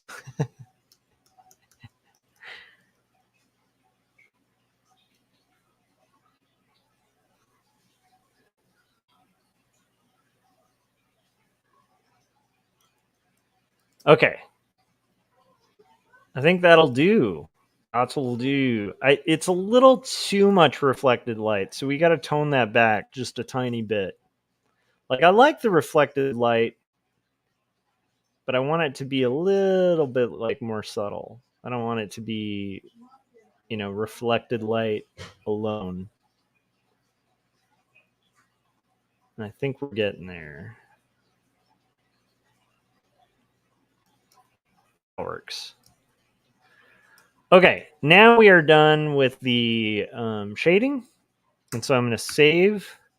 And then we're going to get into color. But first, I think I will play another Jim Lujan.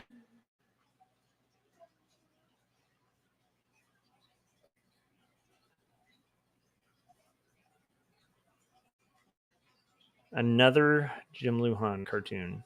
Let's play the first one, and we'll just play them in order. So here's Wordzoid. Well, Peter, since I'm such a big music fan, I'm going to have to go with Karen Carpenter. Oh, Stu, I'm sorry. That's the incorrect answer. Trish, what you got for us? I'm going to go with Kim Gordon. All right, let's check that answer. Kim Gordon. Do we have a Kim Gordon? Yes, and that means you're our new Wordzoid champion, Trish.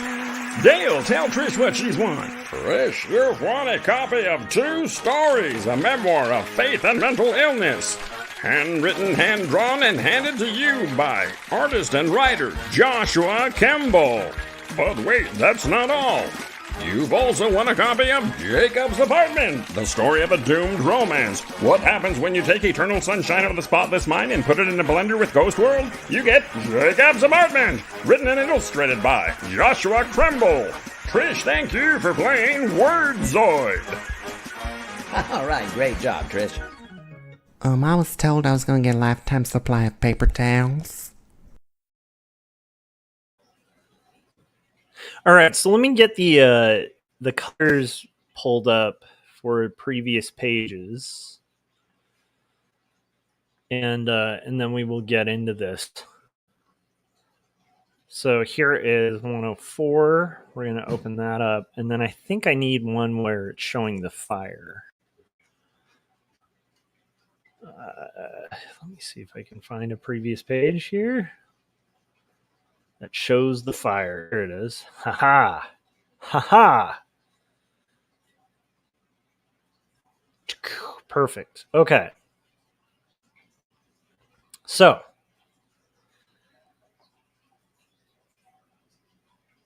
Thomas said, sports is conflict. As a species, we've always dealt with conflict. So in sports is a safe way to vent our natural tendencies about conflict. Yes, it's also about human endeavor and human beings excelling despite conflict.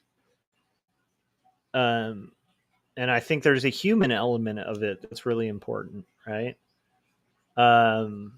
Yeah. Pepsi said, the thrash band, how California nostalgic. Yeah. The only reason I was just saying, because, all I wanted was Pepsi line. And then Dylan was saying, this is my first Mother's Day without my mom. So I bought a single rose for her since it was her favorite.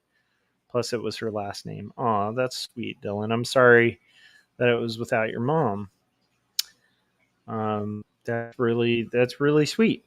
Yeah, those holidays can be rough. I know Father's Day. I usually have, even now. It's been almost 20 years since my dad passed, and every Father's Day is a little bittersweet. And those first ones were really rough. So, good for you. It's good to just like honor the memory and just kind of deal with it, however you're going to deal with it. And hopefully, you have friends who are like cool with you talking about it in whatever way you want to, right? Without kind of going, well, on the plus side.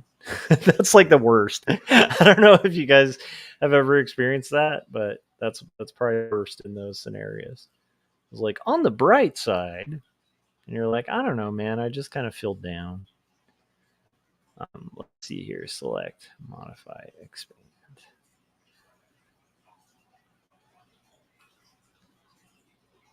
Okay, so let's do shading. And we're going to we'll fill this with white. I don't think this is going to take that long. You guys can quote me on that. That's usually how this goes.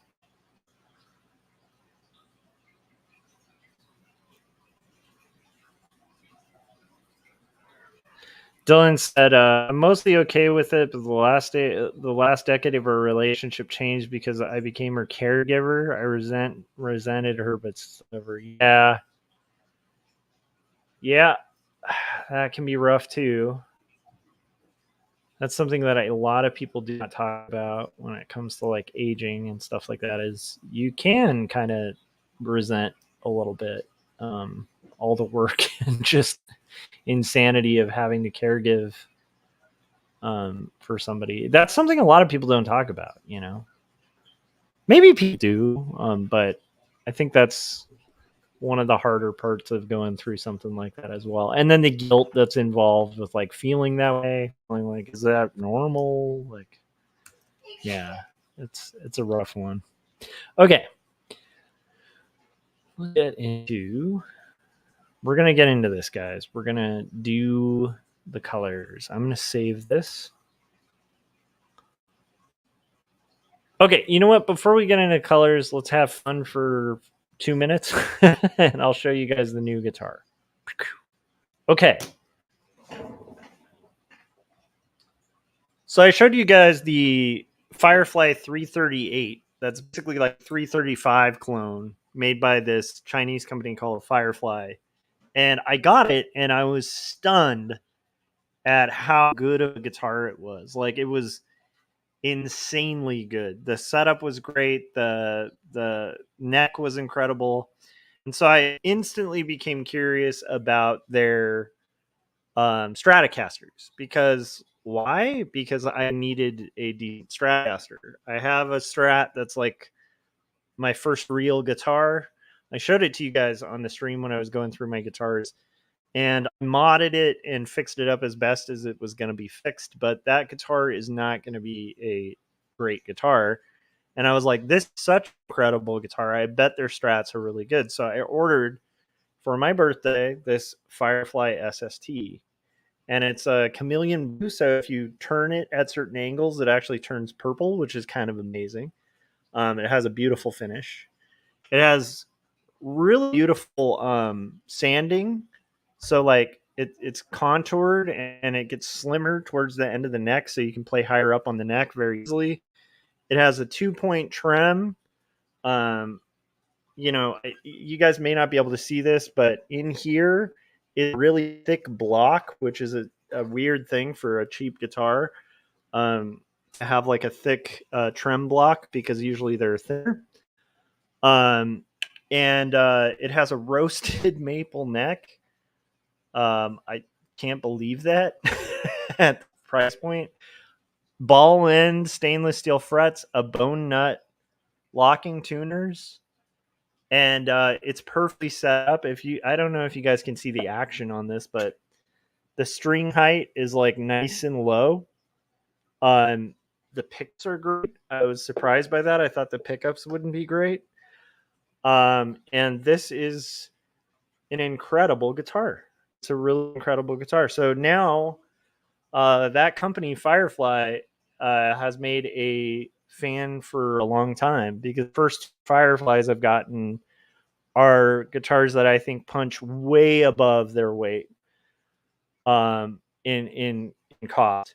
Now, again, I'm more of a Telecaster guy than a Strat guy, but it is so beautiful. It's also a more modern, um, uh, wiggle stick where it just pops in, as opposed to having to. So I can just pull it out, right, and then pop it right back in. It just clicks in there. You don't have to screw it in, and it's got full size pots for the volume and tone. I just can't believe this guitar. It's too good for under $200.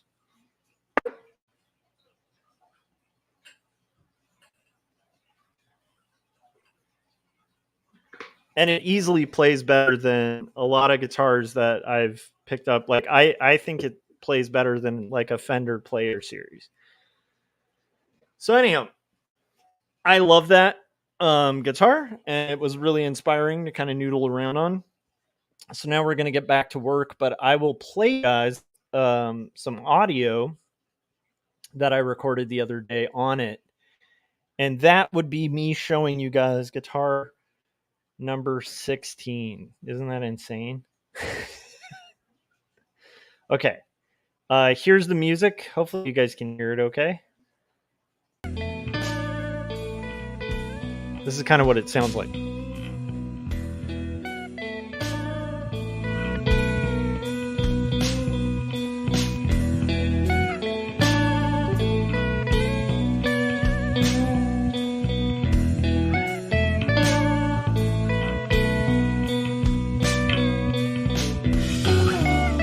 Can you hear that?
So I still have to add, like vocals over this and stuff, but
Anyhow, I think that. Oh wait, there it is. Still going.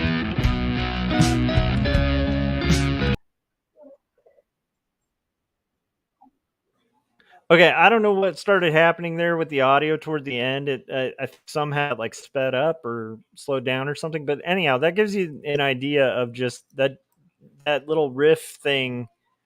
Just came to me like a couple nights ago, just picking up this guitar, and that's what I mean by it being like almost like a crayon or something, where you just pick it up and it just intuitively makes you want to write music. At least makes me want to write music because it's like it's very familiar. Like it's what I used to write music on all the time was the Stratocaster. So, but it's way better than my old Strat, and that's surprising because again, it's under $200, which is crazy for a guitar. Crazy good deal. So, anyhow, if you guys are into music and that kind of thing, I would highly recommend the those Fireflies. Like those are unbelievably good deals for guitars. I really want to finish these flats pretty soon because I know that we have plans for about after 2 on today.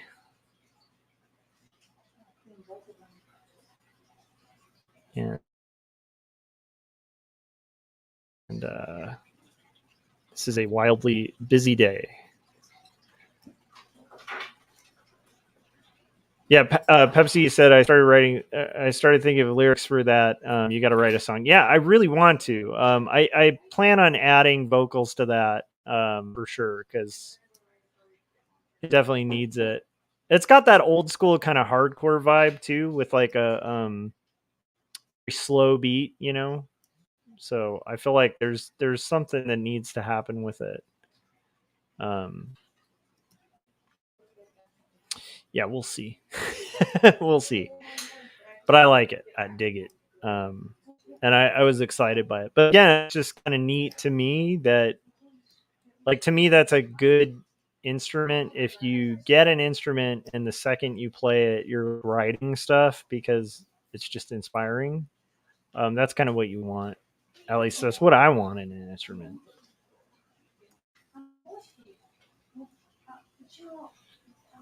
So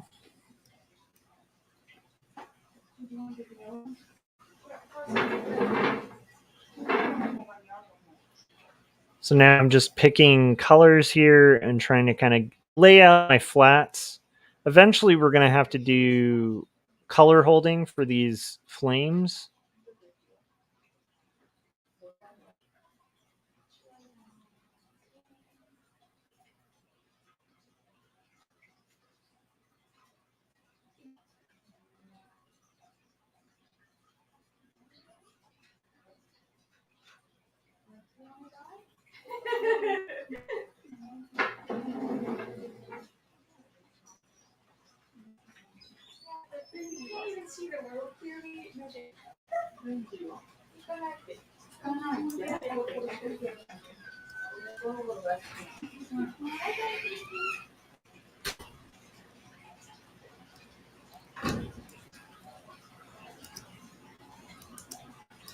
Okay. Dylan said it was really good. It felt pretty chill and relaxed. Thanks. Yeah, I dug it. I even liked the little high pitched lead thing that's using the wiggle stick a little too much because again I'm primarily kind of a telly player, so having that floating trem was real fun to mess with and be like moo like wiggle it. It's fun. It's novel. I don't know if that makes sense. Okay, so we're gonna get our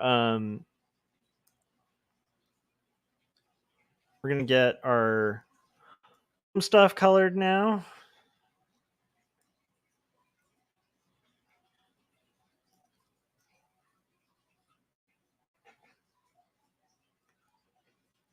This is gonna be Holmes' hair. So again, we're just kind of getting these things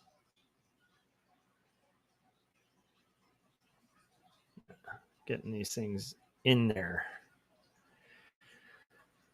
So Holmes hair.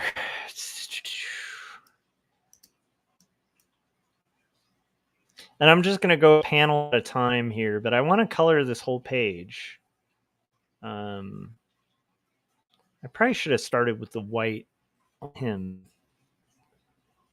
But whatever, we'll start with the hair.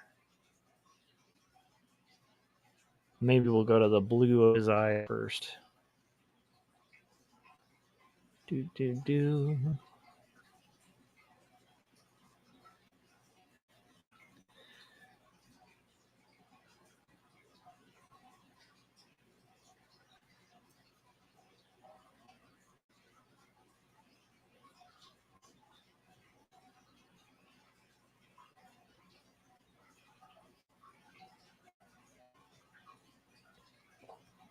But yeah, to get a guitar like that with a color that's so hard to pull off, like chameleon blue, for that price is just unbelievable. So again, I know it's nerdy. It's like I don't get a kickback or anything for saying the Firefly guitars, man. They sell them at guitarsgarden.com. And especially if you're in California, it's like super quick delivery too, because I believe they're located in California. They get the guitars directly from China, and they're just I can't believe, like the fretwork on those is insane. It just feels like as good as a Fender or a Gibson, if better than some Fenders or Gibsons. And I just like that, to me is stunning. You know, the fact that they're able to do that. I have no idea how, but I love it, and it's nice to have some budget options, especially on more of a budget nowadays. So, yeah. He said, Pepsi said, I've been enjoying more raw sounding instruments on tracks. So much mainstream music is perfected digitally without almost making it too clean. I agree. I think you can't have, yeah. So actually, speaking about raw music and music shouldn't be too clean, we lost Steve Albini about 2 days ago. Steve Albini passed away, and people should know Steve Albini as one of the best music producers of all time. He mixed and produced the best Pixies albums. He I believe was the final mixer In Utero by Nirvana, and he was an incredible musician on his own. But also the sounds that he would get when he did production was just insane. Like, it's so good, and partly because of what you were talking about, Pepsi, because he would mixes to try to make them kind of capture what it feels like to hear the band live. So usually it was really loud, clean drums, then just as raw of guitar as possible, so that it basically just sounded live, and it captured the essence and the vibe of the bands. I absolutely love that about him. But he was an interesting guy. He's a very strange kind of standout in the punk rock community, because he produced huge bands, and at no point did he ever really charge extremely huge bands like a point system or a percentage of the album sales. He just always kind of felt like, just pay him like a plumber, and pay him like a hourly wage, and then like the band should just kind of earn whatever they earn. And he was a really interesting guy. His philosophies are really interesting. If you guys ever have the time, you should look up interviews with Steve Albini. But very inspiring. Very much kind of talk about things kind of similar to the stuff I was talking about transcendence and beauty, and some things being more important than like commerce, which I really admired about him. And it's kind of a shame we'll never hear another Steve Albini album. I think the last one I heard he produced was Cloud Nothings. and I'm forgetting the name of the album, but he produced a Cloud Nothing's album, and it was incredible. So, R.I.P. Steve Albini.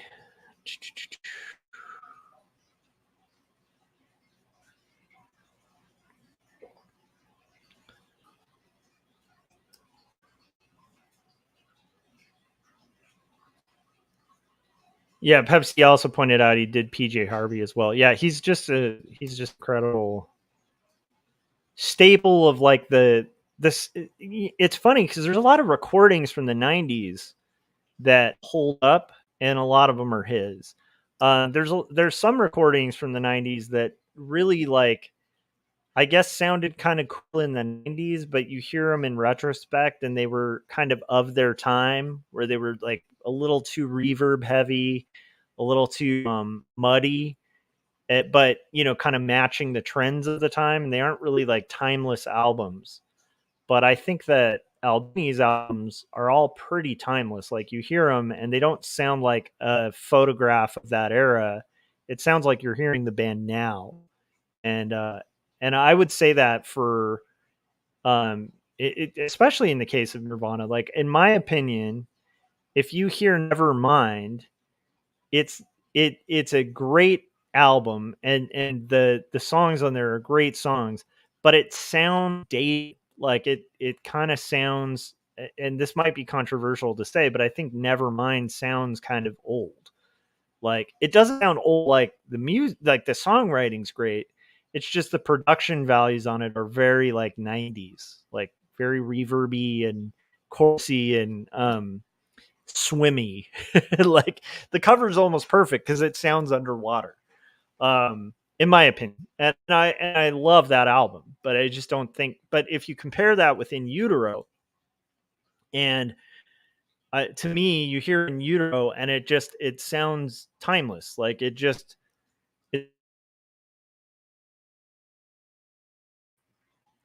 and this is all subjective. Like, I'm obviously saying my opinion on it, but I think that the reason it sounds so good, and in my opinion, like, the production value on In Utero is best of all the Nirvana albums, is that I think that it was Albini. I think Albini just captures and gets that vibe. And I also like the fact that Albini gets it raw. He does he's not concerned about perfection in the sound. He wants it to sound authentic, and like, he wants to leave mistakes in there, like not punch in on every single lead to make it like the perfect sweeping lead. It's like, no, that we're gonna hit wrong notes, we're gonna have some mess ups, we're gonna have some squeals. I love it. That's just my favorite thing about him as a producer.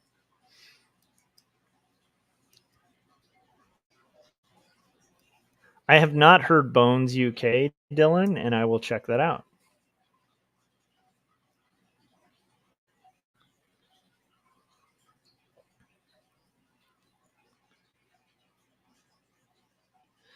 But anyhow, so my point is that In Utero just sounds like close to perfection, and that's because of, it's not perfection because every note is hit. It's just fresh and just sounds like it could have been recorded today or yesterday or 60 years ago. You can put it next to like Abbey Road for like albums that are just beautiful. And I think that level of production was just a unique thing now. There's not a lot of producers like that, and it's hard to do music production.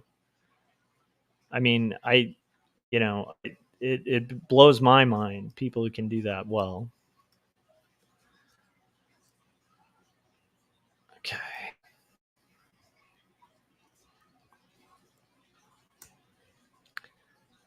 So we're getting there, guys. We're almost done with this room. There's room for the broom here.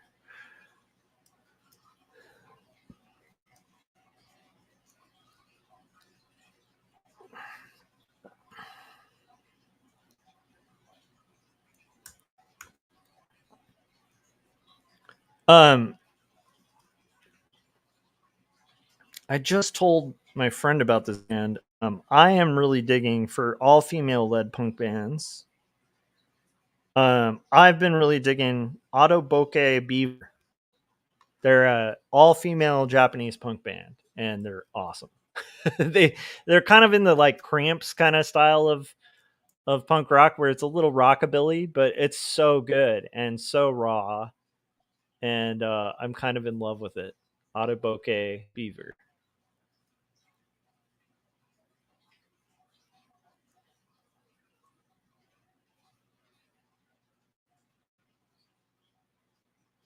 But I'm gonna check out this Bones UK band as well.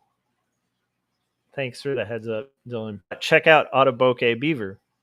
You'll be like, it's so fun. It's fun, peppy, kids in a garage, punk. But like really, really just great, good stuff. Raw. I love it.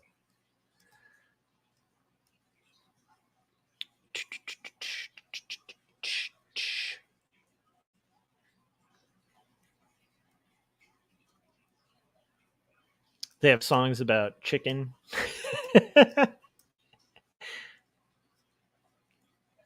It's OTOB OKE Beaver.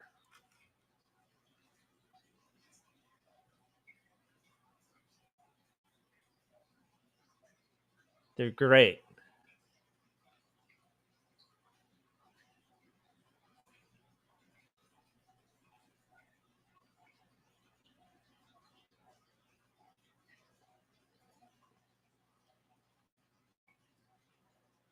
They kind of remind me of Guitar Wolf a little bit. There's another Japanese punk band called Guitar Wolf that I really like, and especially their early stuff. And they remind me of that kind of movement, like that Japanese punk movement. Okay, we've got a couple things going here. This is going to be a little hectic here. Do we have the roof? What's the color of the roof? The roof is there. Okay, good. Okay, we're getting there, guys. Getting there, getting there, getting there.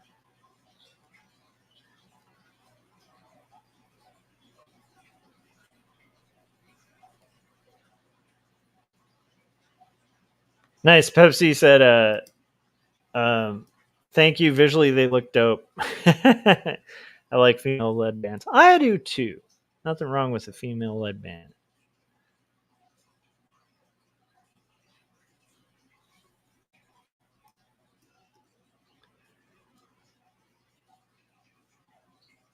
Let's see here. Okay. We're going to do this. I'm going to move this here. I can't remember if those are supposed to be white. I think they are, but I'm going to pass on deselecting that till I remember. And then we're going to basically have this go.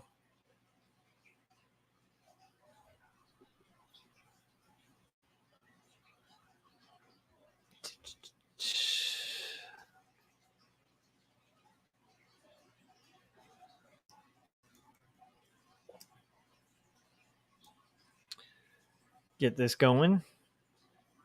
And we'll deselect this. My hope is to be done in about an hour. Because I kind of think the thing that's going to take the longest on this page is going to be things like, okay, there is one little thing, but okay. The thing that's going to take the longest on this page is going to be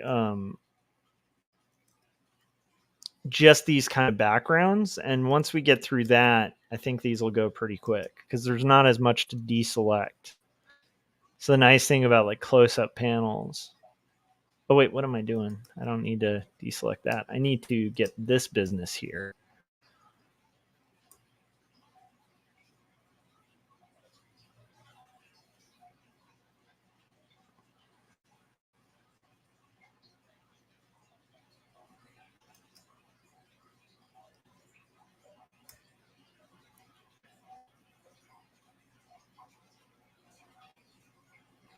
All right, so we're getting through here. Getting this part of the wall kind of deselected.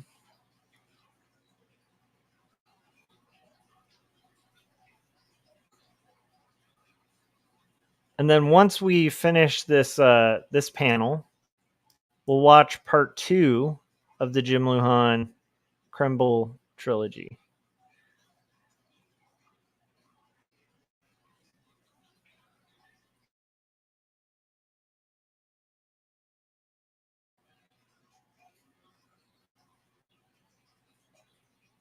So unless Jim has like a Lucas moment where he wants to go back and like make like prequels to the trilogy, I think Jim has very nicely wrapped up his contributions to my streams.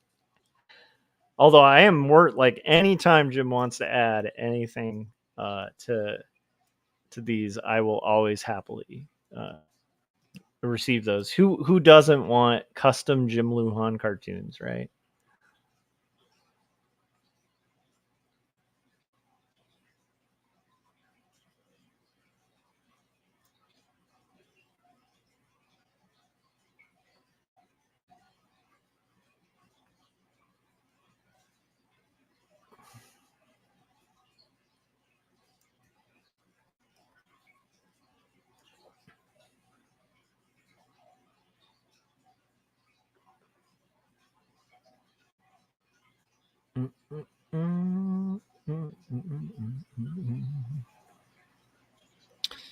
We're getting there.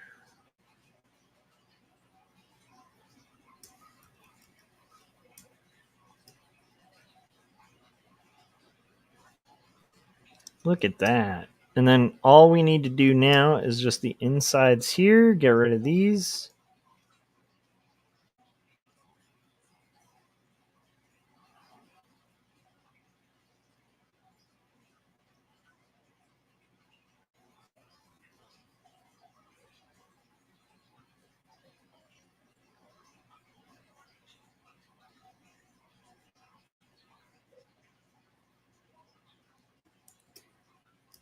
And then we're going to do our white color fill here. Now I'm going to do magenta just as a placeholder. And we're going to watch part 2 of Jim Lujan's cartoon. And we will finish these pages soon. They're going to get done at some point.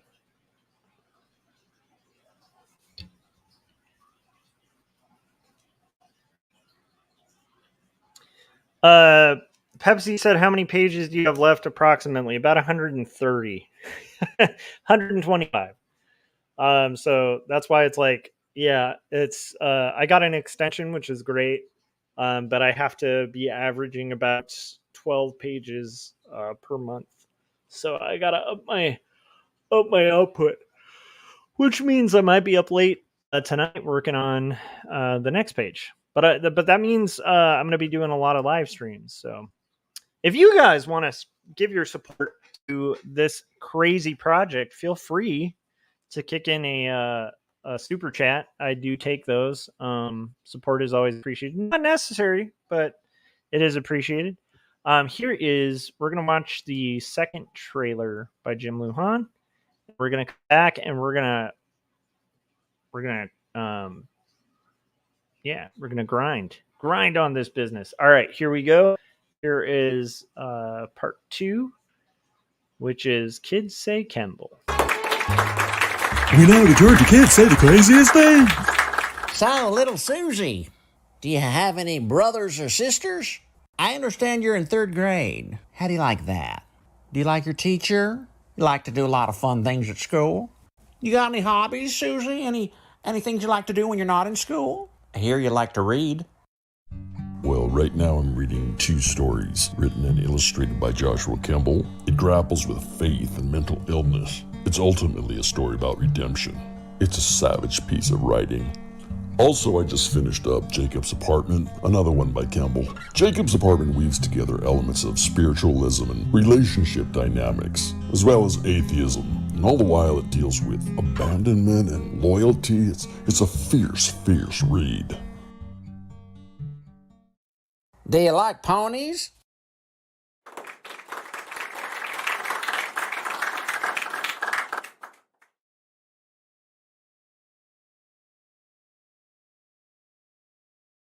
All right, here we go. We're getting there. So, it says this commercial kills me, and it's too accurate to condescending interviews. I love it. Okay, so here we go, and we're gonna have our.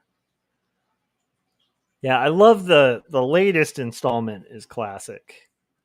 The part where there's a confession of a murder is what makes it go like Jim's a great humorist in the sense that I'm going to do the mistake of like breaking down jokes, but I'm not going to say a specific joke. I'm just saying he has a real gift. You'll see this in conversation with him too, where there's like this thing in humor where you kind of bring something random. It's very connected, very brilliantly timed, but it's off kilter enough to be kind of out of context, but the way it's brought up is like in a passing way, you know. So a good example of this would be one of my favorite Kids in the Hall sketches. This is like old Kids in the Hall sketch where like I can't remember which Kids in the Hall, but one of them is like a farmer in this field, and they're talking about the long history of like planting, corn in this field, and they start just basically talking about their grandfather who handed it down from generation to generation, and it's done like a commercial for like wheat or like for a farm, like a certain farm and how it's been in the family for generations. So it's filmed in these like, warm hues, and it feels really authentic to that kind of thing. And he's going through all the different dates of where the farm was passed down from generation to generation. And then at the very end, it turns out the whole thing's like a misdirect. He goes, and in 1972, I grew a tail. And he turns around and walks away from the camera, and it just shows like this tail just like wagging back and forth. And it seems totally random, but it's like the whole premise of the joke hinges on you really being sucked into this like fake universe. Jim's really good at that kind of thing. Where it's like and it's very nonchalant. There's no he does that in the third Kemble cartoon really well, where there's just random drop where the lady's like, I read these books, I take them with me to the lake where my husband and I go to the lake, and that's where I killed my husband. And then there's just a pause, and then it continues back to just the regular commercial. It's things like that that make, I think, Jim a really intelligent. I mean, Jim's always been a really intelligent guy, but like really understands comedic timing. And I love it. I love it every time. And there's a little bit of that kind of thing happening in every single one that he did for it. And what I love about Jim is like, I think innately he just kind of has that in him. Like, I know he does hard work to do his art and like his writing, but I also think he just has like, when Jim, you'll know it's just kind of part of who he is. He's got like the comedian blood or something. I don't know if that makes sense, but yeah.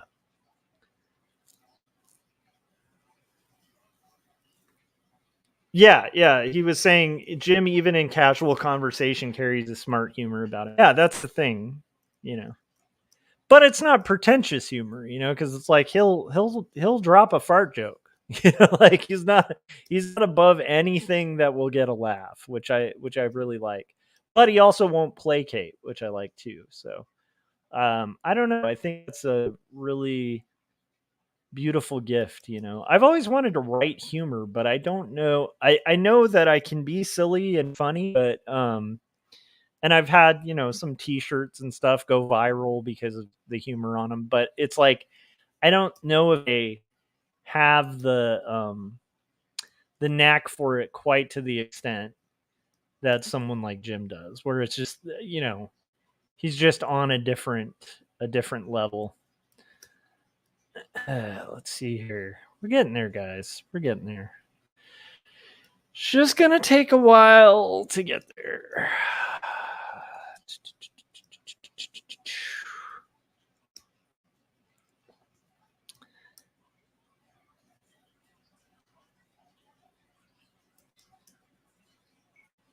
Dylan said fart jokes are high tier. They are. They are. They've been around since the Decameron. There's nothing wrong with a fart joke.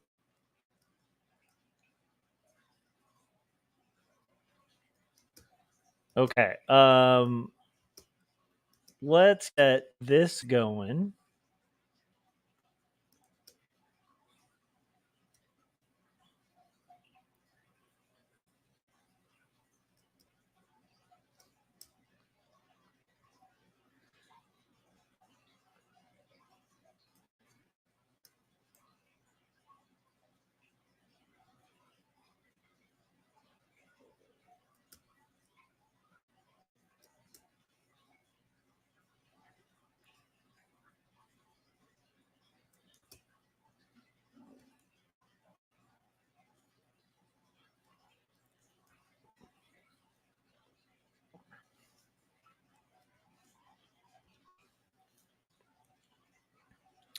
One thing I wanted to mention that's been on my mind lately is have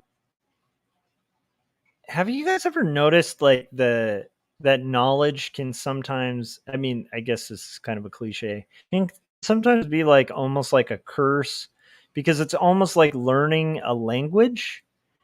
And just like any language, let's say you learned, say like hypothetically, like today you learned Spanish, and then you're walking around and no one else speaks Spanish, but a bunch of people think they speak Spanish, right?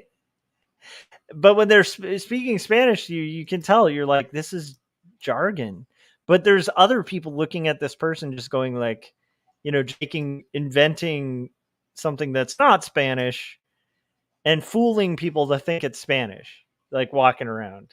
And like, you're able to kind of speak Spanish, and you're like able to kind of point out like, that's not, they're not speaking Spanish, right? But just imagine like the general public has a lot of the general public has no ability to speak Spanish, and they're looking at these like kind of posers who are like pretending to speak Spanish, and they're going, wow, they know two languages. And you're the like one of the few people. I'm not saying like I'm one of the few people, but I'm just saying like I'm trying to come up with an analogy here. You're one of the people who can be like, no, they're just talking gibberish. Like this isn't Spanish. One of the frustrating things about gaining knowledge is that you start learning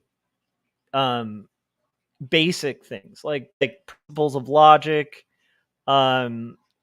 principles of contradiction, just basic principles. But that like they're things that like once you've learned them, you kind of assume other people know. Like you kind of assume, other people must know what a contradiction looks like. Like, just a basic principle, like if two things are in conflict and are claiming truth, like maybe they can't coexist.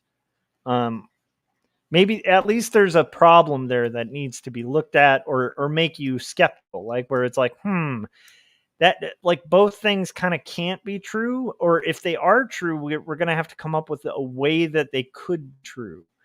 That kind of thing, that kind of ability is something that in the last month or so, it started dawning on me that not everybody I make this mistake all the time, and I've talked about it on the stream. I make the mistake of assuming that everyone's a rational actor in a system. It's a mistake I make all the time, where I'm like, I just kind of assume that we're dealing with rational players playing the same game of chess. And I will forget sometimes that there's some people just playing completely irrationally. Like they're moving a pawn on a chessboard for no reason whatsoever. In fact, they don't even know what the pawn is that they're moving, because they're like, and I think that I don't know why this came to mind recently. Oh, it was that, like, you will, in the pursuit of art or in the pursuit of anything, you are gonna have a lot of scenarios where you feel um have you guys seen Idiocracy?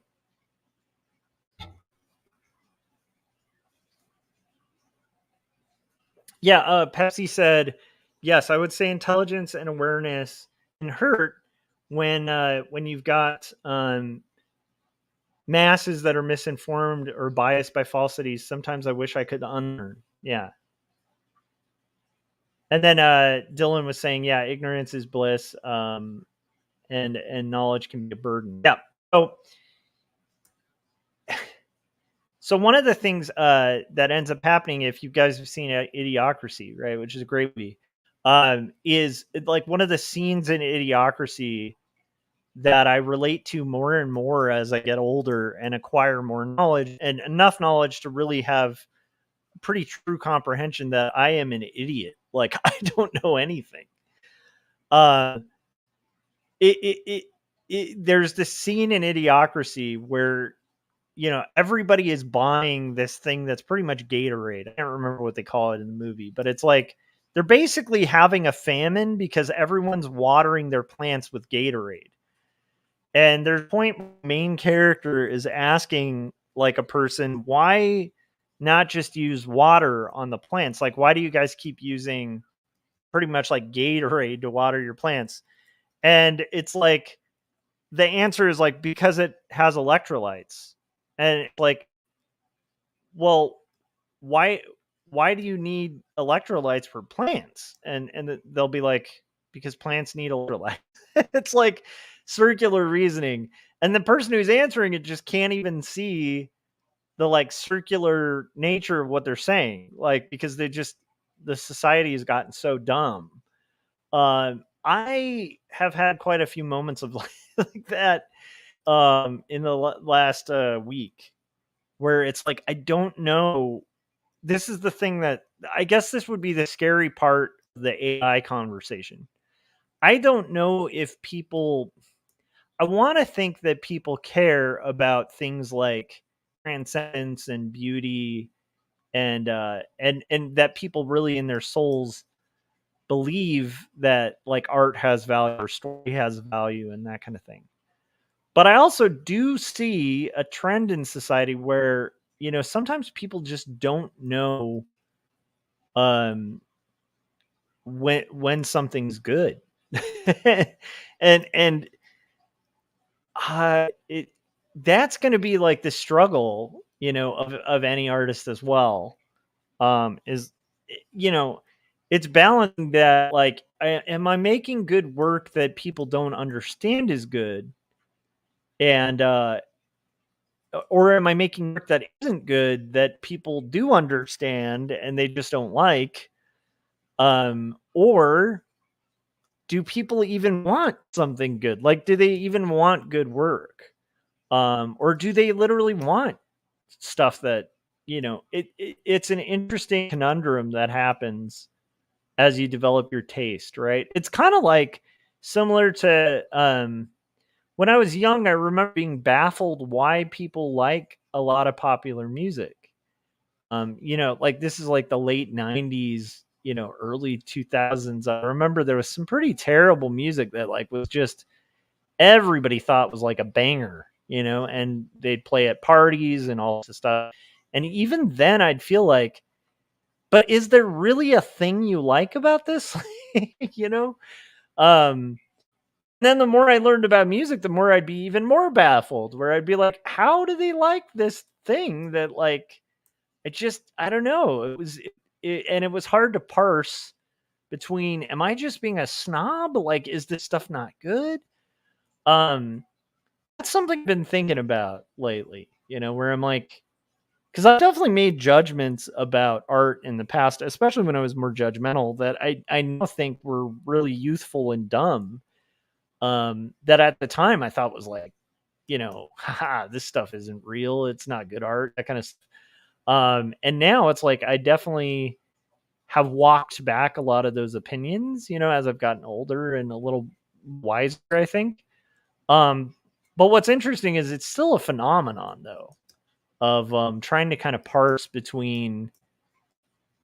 I guess it's like if you were a chef, making gourmet food or something, and you're kind of looking at income and how many people just buy like junky, just um filler food that has no health value, that has no, real art to the making of it. It's just kind of like, yeah, I guess my point is like you're like a chef and you're looking at like hot pockets and you're like, I wonder if maybe that's just what people want is hot pockets,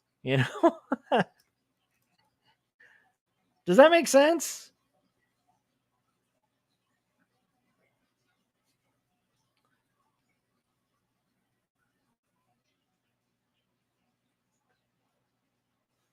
I will say, with all that being said, Dylan mentioned "I Swear Love Song" by Taylor Swift is her best song. It's the song that made her famous. I think that Taylor Swift is actually not bad. So with all that being said, it's like I'm actually not a hater of Taylor Swift. I actually think she's a pretty good songwriter. I don't listen to Taylor Swift, but whenever I've heard her stuff, it's like it's not bad music. I don't know. I don't know if I'm crazy on that, but I actually think, hey, of all the popular musicians, I think she would be one that I'd be like less concerned about people liking.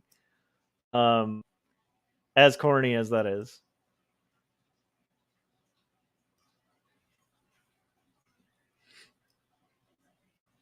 Pepsi said, "Yeah, honestly, fast food does more for me than gourmet food." Yeah, I mean, I'll say I consume a lot of fast food, so this is a critique of myself as well. But there's definitely times where I'm like, I wonder, whether we, like this is a scary question, but it's like I wonder whether the general population literally just wants AI. Like, I don't know if a lot of people are going to care whether a human made it or not. And that's a kind of darker thought. I'd like to think that people are better than that and people know. But I've had many times, of being surprised by what I assume like people know or think, and being a little dumbfounded by, wow, actually I was completely wrong. I don't know if that makes sense.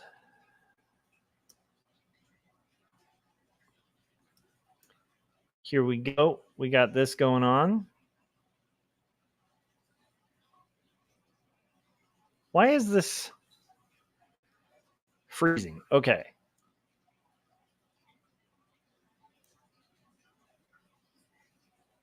Yeah, Pepsi said it's a scary question. I think I would like to think people are better. However, human history and societal structures show dubious results. Yeah, it's kind of like almost like when you look at history, you really want to really think that like humans are in this endeavor of improving and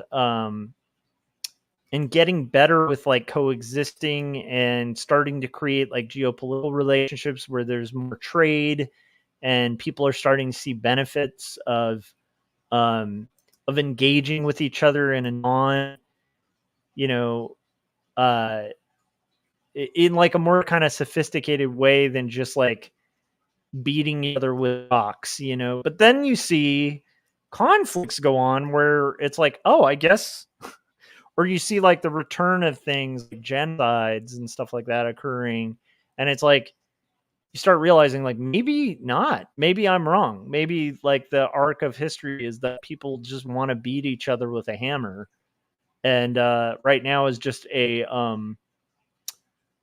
a little respite from the arc of consistent human history of people being awful to each other. It is that kind of balance where it's like, man, I don't know. I really want to believe, you know, the other, but there's times where you look at things and you go, I don't know. I could be very deluded in thinking, in wanting people to be what I want them to be.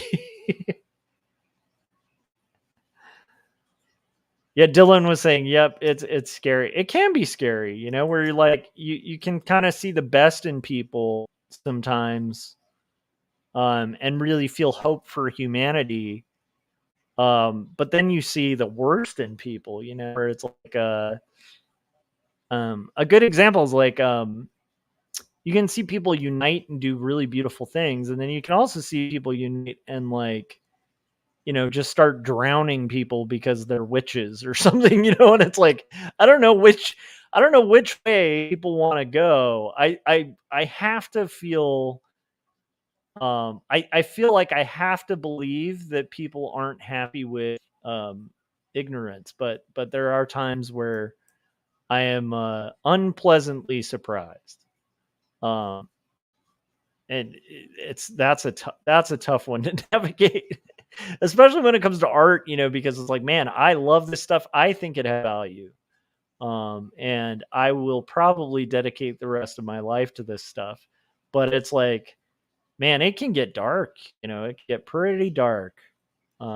This whole pursuit of art thing. Um, but you just kind of have to, I don't know. And I don't know if I'm just having a day or a week. I don't know. It's an interesting one.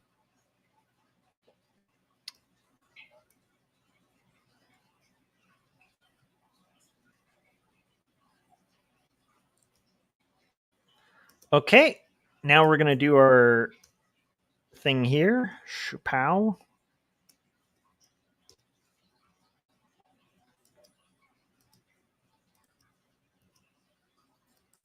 Pepsi said, I realized that literally this year I've been researching regime changes throughout history of various countries. Justice and injustice flip flop throughout all of human history. Yeah. And then you like to think, I'd like to think that we're progressing, but every once in a while you see these giant digressions where it's like, you know, like a good example is like I thought, man, up into this year, I thought that most, you know, even after losing some faith in Americans, I thought like for sure one thing every American I know can unite on is like we like the idea of a democracy, like whether we're like for one thing or another, just the idea of a liberal society where people have freedom of expression was like a common, that was something I had in common with my common man here. But now I see a lot of talk of people literally like without any sort of pretext wanting a monarchical system, like a an authoritarian system with a single ruler and no checks and balances. And I'm like, what? That surprises me a lot. Like, because I don't know. I thought we were more united on that. At least the dislike of the idea of like a single monarchical ruler would be. I thought that would be something that would at least unite Americans, but I don't know about that. I like in the last year I've started to doubt that a little bit because I'm like, I think quite a few Americans actually don't want democracy, and that's a little scary to me. It's an interesting thing. So that always, anyhow, I didn't want to get political. My point is, if that's the case, then are my assumptions about, you know, people wanting art false? You know, um, Yeah, I mean it's a full possibility. I think there's another page I need to pull up real quick. Sorry, I'm getting dark, guys. Happy Mother's Day.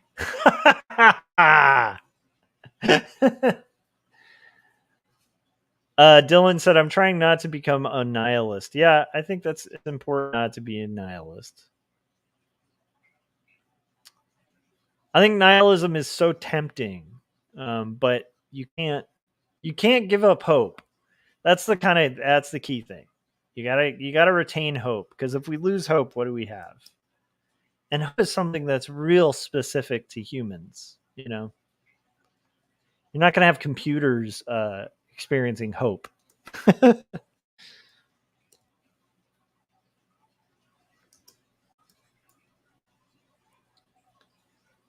Let's see here.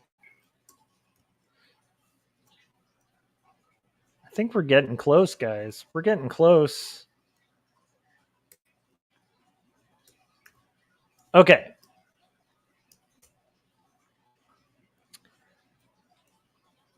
Yeah, that's what I'm talking about. That's right. Okay, we have some more colors to do, but we're going to take a real quick.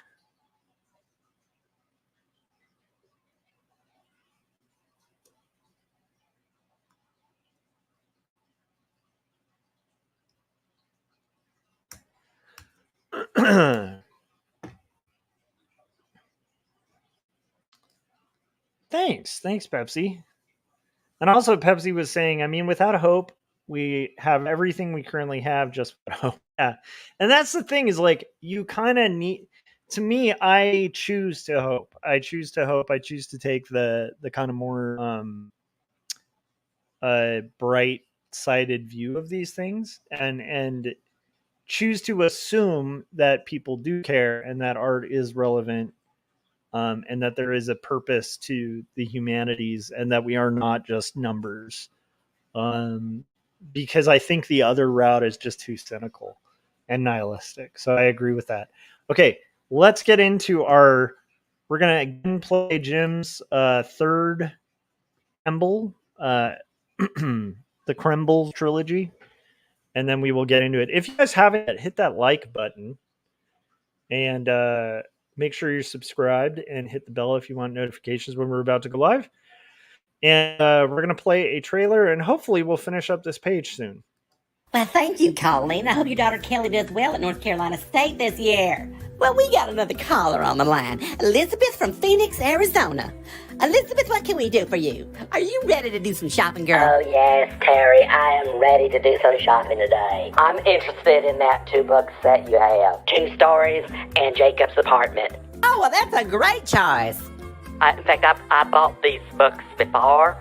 I gave a set to my grandson, Hunter. These books are amazing. Well, they sure are, and if you buy both of them, you really get the whole feel of the whole Joshua Kemble universe. You know what I mean?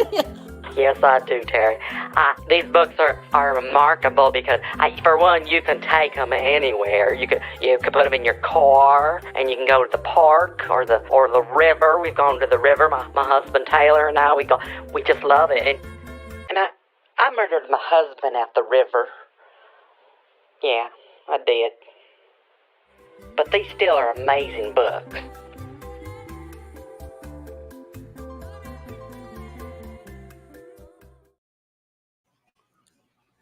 Yeah, Jim is amazing. Okay, thank you, Jim, for sending that in. That was really cool. The second time I played it on this particular live stream. And now we're going to basically bust through the rest of these pages. I think for these last panels, I think I'm going to actually isolate the colors on each. So prior to this, we did a panel at a time. Right now, I want to do everything that's white, we're going to take out. We're going to work reductively. I think partially because these are simpler panels with less to kind of color fill. So I think this might be the most efficient way to do it, even though I'm just trashing efficiency a little bit. Obviously, a little bit of thought of efficiency has to happen, right? inevitably, like if you rework the same panel for 5 years, it's I don't know. At some point, you got to kind of call it call it done. And there's definitely a point where, like, like I said about Steve Albini, where I think part of the beauty of a Steve Albini produced album is the fact that like it's got like a spontaneity to it and a rawness to it.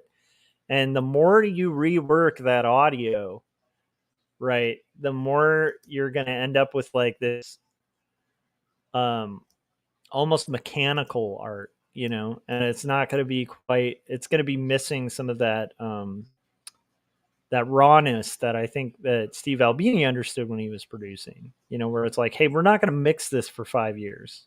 We're not going to punch in a million times till we get the right note. We're going to get a good document of what this music sounds like and feels like and retain the feeling of it. And I think there's something like that with art where there is a bit of efficiency in the process. I just think that when we choose efficiency at the cost of something fundamental, that's where it kind of can be a problem.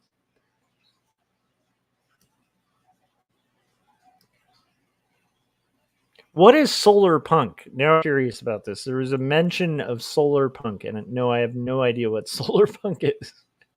It sounds interesting. Is it rechargeable? Is it powered by the sun? Okay, we are going to keep going. I want to do all the white on here. I think we'll go fairly quickly.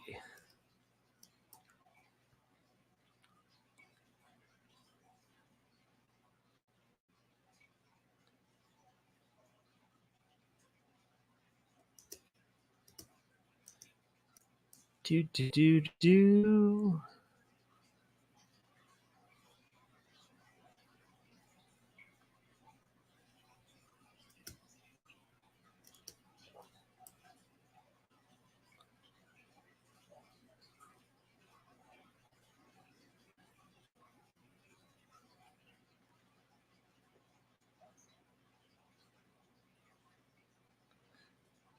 Kind of reminds me of some of the stuff I was talking about. Reminds me of like the frustration from the scientific community sometimes when they're speaking to somebody who has no education in science, and they use a word like theory, and people are like, "Well, you've got theory, I got my theory."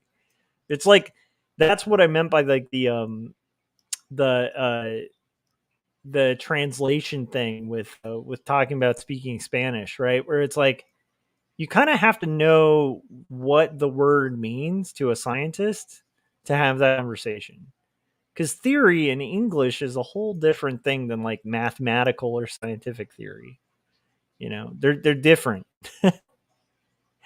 and so it's like that Princess Bride thing, right? Where it's like, I think you think that means, I don't think that means what you think it means, basically, kind of thing, right? Which, by the way, my son watched Princess Bride the other day and really dug it, and I was stoked because I loved that movie when I was his age, and it was neat to see it still kind of hold up. I think that's a great movie. Let's see here.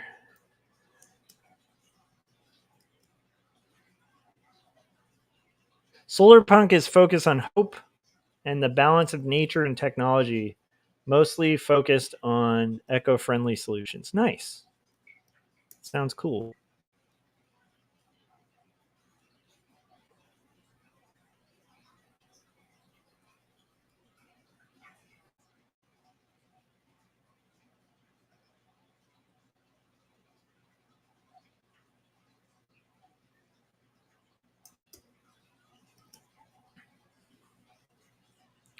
Okay.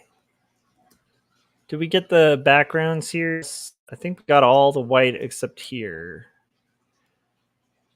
It's gonna go much quicker, I believe.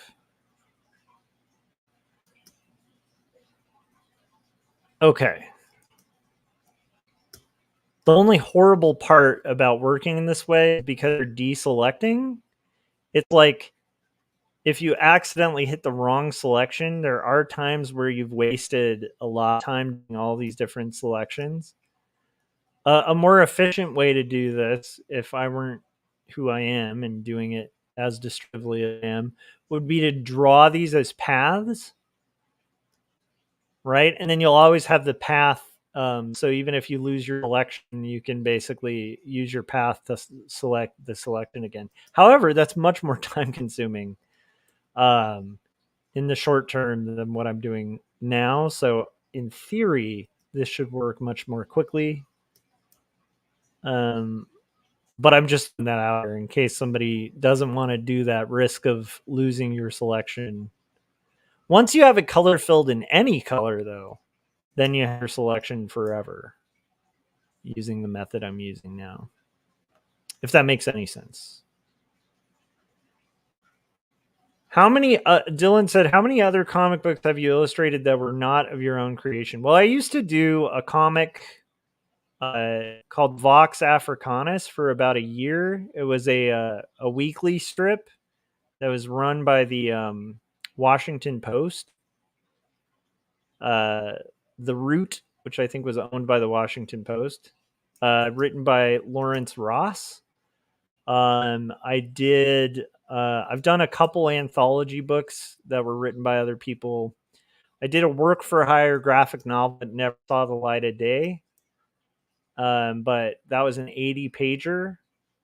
And that was work for hire.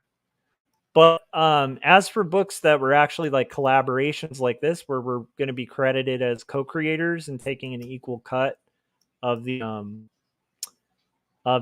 profits, this is a first. So in the sense of illustrating a work by an author that for a graphic novel that I co-own, this is a first on that. But yeah, and then I've done illustrated books and illustrated art for 20 years, so that's just a long list if we start getting into like books I've illustrated and stuff like that. But like it's more for comics. This is kind of a first in the way that we're collaborating on it. I don't know if that makes sense. Dylan said it sucks that it didn't see the light of day. Actually, that one I'm not too bummed about it not seeing the light of day because the script was awful. It was horrible. It was an awful book. I will never mention that client because they were pretty bad with payment and all sorts of stuff, like really dishonest actors. So that one I wasn't too bummed to not see the light of day. In fact, if they do publish it ever, I'll probably be like, hoping they put my name on it. Not that it's bad art. Like the art was okay, especially on the deadline, because I think it was all done in like 4 months or something ridiculous, some sort of short amount of time. But it's just such a dumb book. This is an incredible book. I love this book. I sincerely am like, I'm halving on this. Like I believe in this story enough to where I want to be a co-creator of it. And, I like it that much. And that's pretty rare. I haven't had that kind of collaboration on a graphic novel before. But yes, I've illustrated a ton of books. So, and done quite a lot of illustration for other writers and stuff like that. But comic related, the closest would be that strip my friend Lawrence Ross and I were doing for the New York Post for about a year and a half. So, which was a good experience. It makes you be really fast and sharp to have to hit a weekly deadline, for a publication. And it was interesting too because it was political stuff. I really actually liked that when I was doing it. It was pretty fun. I used to do a lot of short comics for like the Devastator too, which was a great indie comic. We had the editor, one of the editors of the Devastator, on Artcasters a while ago, but they're just incredible people, and they were doing this kind of Mad Magazine-ish publication for quite a few years. I think that thing lasted for like 4 or 5 years. And that one I would do a mix. I would do my own contributed comics and then also illustrate comics written by other people. So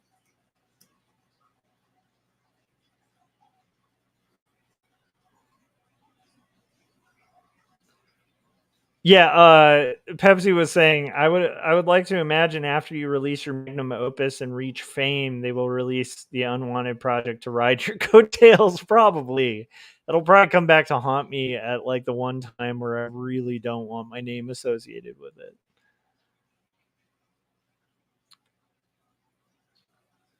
I mean, it was pretty good. It was like a 2-color book. Like I did a pretty killer job for again the budget we were working with, and stuff like that. That was definitely like a lot different than this. That was work for hire. This is not work for hire. I would actually be making a lot more money in the short term if it were work for hire. But we're approaching this as co-creators. So to me, the hope is that we sell the book, and then I start getting some of the royalties. But the main belief in it is I don't kind of care. I believe in the story, and I see it see the light of day and be the most beautiful version of that as possible. So for this one, even getting the extensions, if it was after money, like the longer this takes, the less that advance means anything, right? That I got for the book, because it just means I'm getting paid less and less.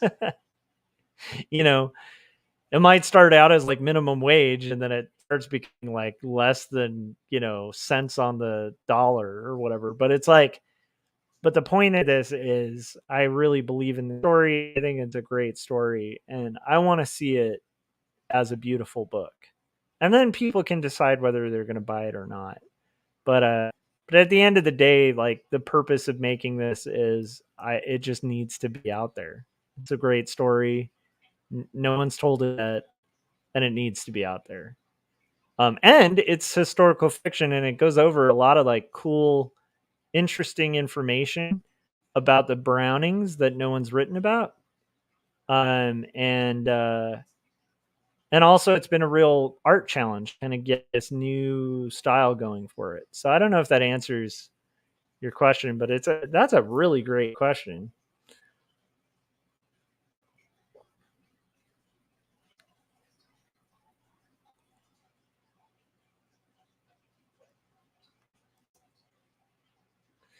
So we'll get there. We'll get there eventually.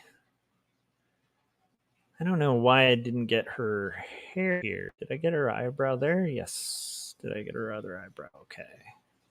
Now we just need this.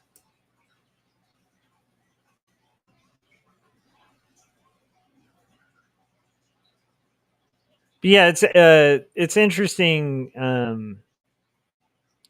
It's an interesting juxtaposition. The one thing I'm really eager about with getting this done, though, is I really want to do 2-story book 2. I have a lot of the groundwork laid to get that done. I have original pages already made for it, and everything's roughed out. All the layout pages are done.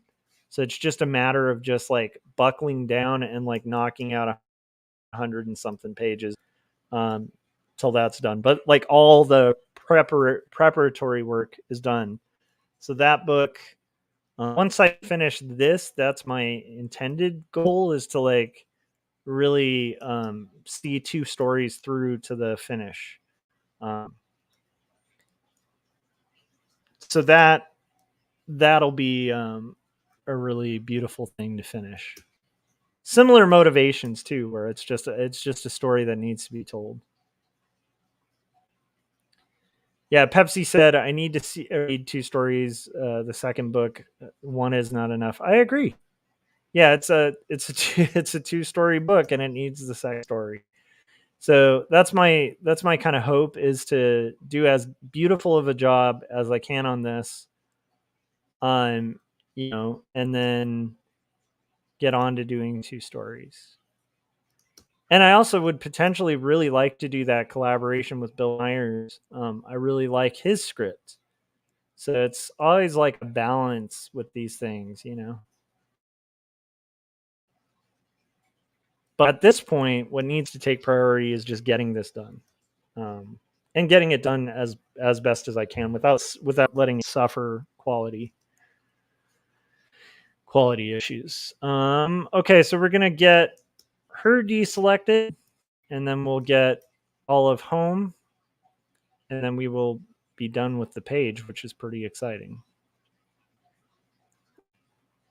So hopefully you can see where on some panels doing the full panel, a panel at a time, is the most efficient way. On panels like this where you don't have as much kind of like background detail going on, it can be way more efficient to kind of do this reductive way of coloring, where we're going through each panel and I'm like deselecting wherever a certain color is used.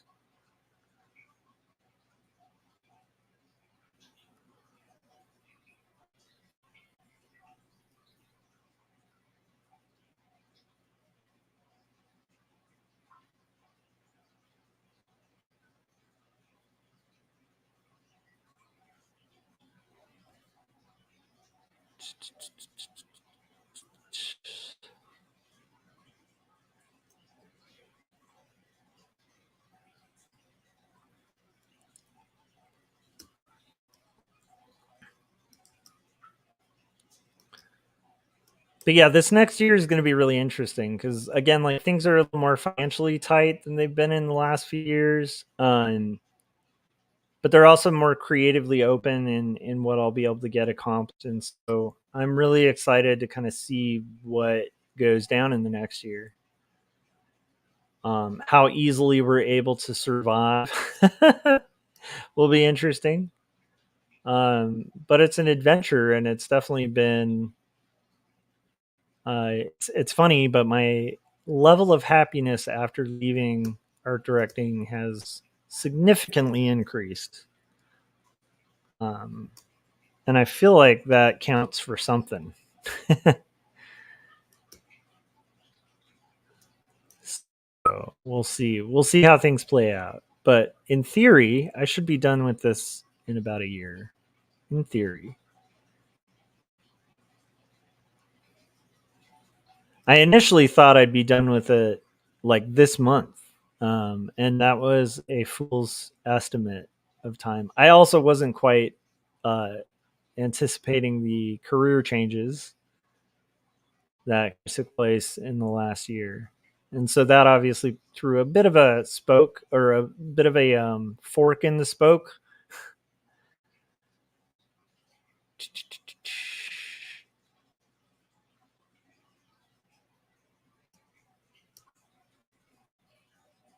Okay, here we go.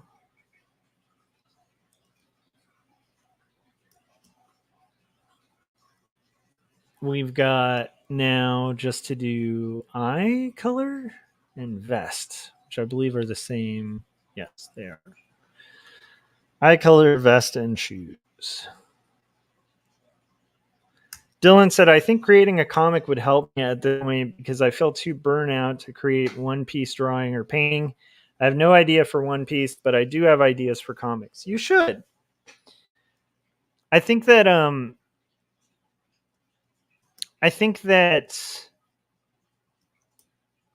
to make a comic is a marathon and it's a lot of work, but I think that it's worth it.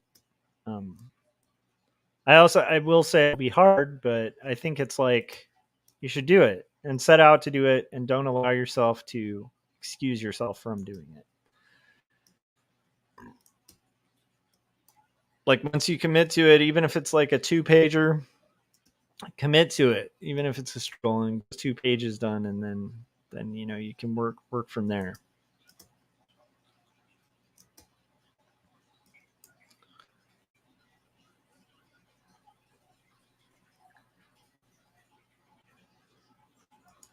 Okay, I think we're getting there. So now I want to do the hair color.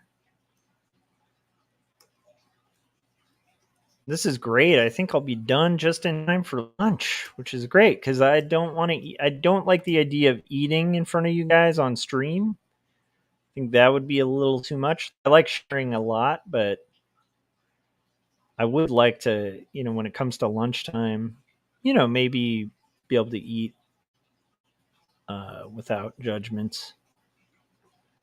And also, we have a thing at 2 for Mother's Day, and I'd like to be able to honor my wife, who's an incredible mom, as well as my mom, who's an incredible mom. Dylan said, how do you prepare yourself to switch art styles? I am weird when it comes to art because I always try to think what's going to service the story. Because like at the end of the day with a comic, it's really about the story. And you want to think what is going to serve the story best that you can do or you think you can push yourself to do. And so for me, that's what dictates the style. It's what does this story need? And in the case of this, because the era it takes place in, I just felt that this this style kind of worked better because it kind of has more of like a tinted photograph kind of vibe to it. It's got like a very old timey Victorian vibe to it, more so than like if I did, pen and ink. I think. So totally forgot to do his vest with that blue, but we'll just come back and do that in a second. He's getting all his hair first.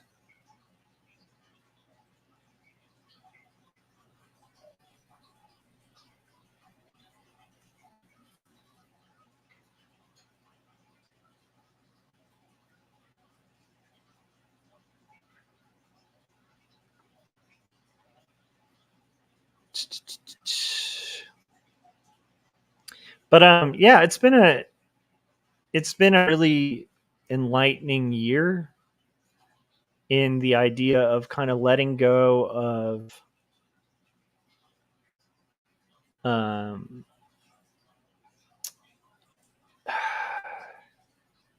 being okay and comfortable with who I'm designed to be. I don't know if that makes sense.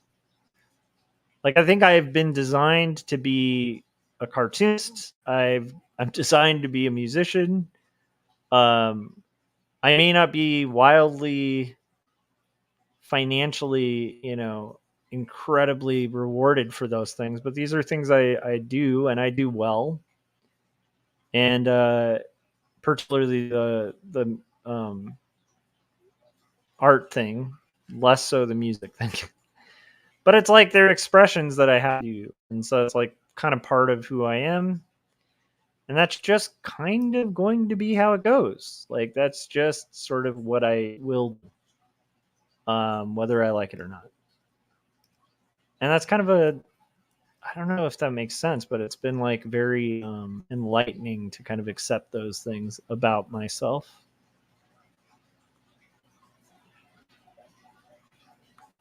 And not fight it, like not fight those things, because there's no point in fighting what you're built to be. I don't know if that makes sense.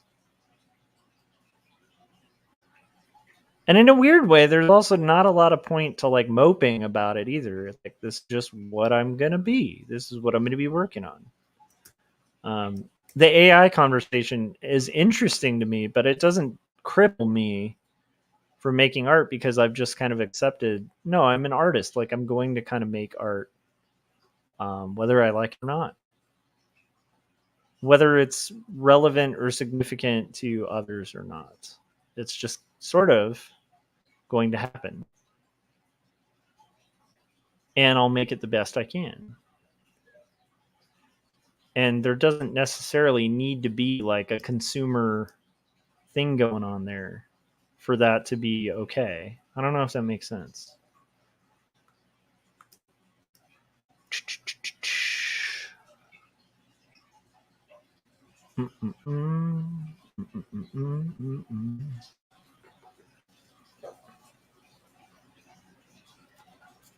Yeah, Pepsi was saying you're a creative human. Exist, you are. Yeah, 100%. Yeah. If you're a creative, you just kind of have to be creative. It's almost not even a choice. It's almost more of a choice to try to suppress creativity than it is to express it. And I think that one of the beauties of this year is I'm kind of done. I'm done with selling my soul for for money. Kind of over that. Does that make sense?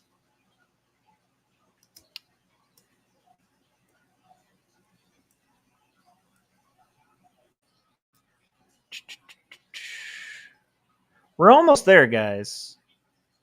We're almost there. What I'm going to do is I'm going to color fill this after I've done the hair. And then we're going to play another trailer because it is getting closer to lunchtime. And so I'm going to need some water, right? To kind of get through this last arch of the page or arc of the page. But I have to finish deselecting the hair here real quick before we can do that fill. And then we'll do that last few fills. But I'm just going to do one solid color fill, save where we're at, and then we will continue this when I get back. Dylan said, gotta hydrate. 100% do. One nice thing is I'm not getting like wild allergy attacks. I apologize to anybody who was watching this at the beginning of the stream. It must have been a little strange to be hearing me talking and sneezing the whole time. Not the most entertaining broadcast there. Not like good ASMR. I don't know if there's a whole community of people who enjoy hearing somebody just sneezing a bunch. But from what I understand, I don't think that community exists. It'd be funny if I found myself with like 1 million more subscribers, because there is like a whole secret community of people who are like, man, there's nothing I love more than hearing somebody with a allergy attack. It's just the best. Okay. That would be an interesting design. You know what we'll do? We're going to go a little further and deselect his jacket or his vest. Can at least get that far.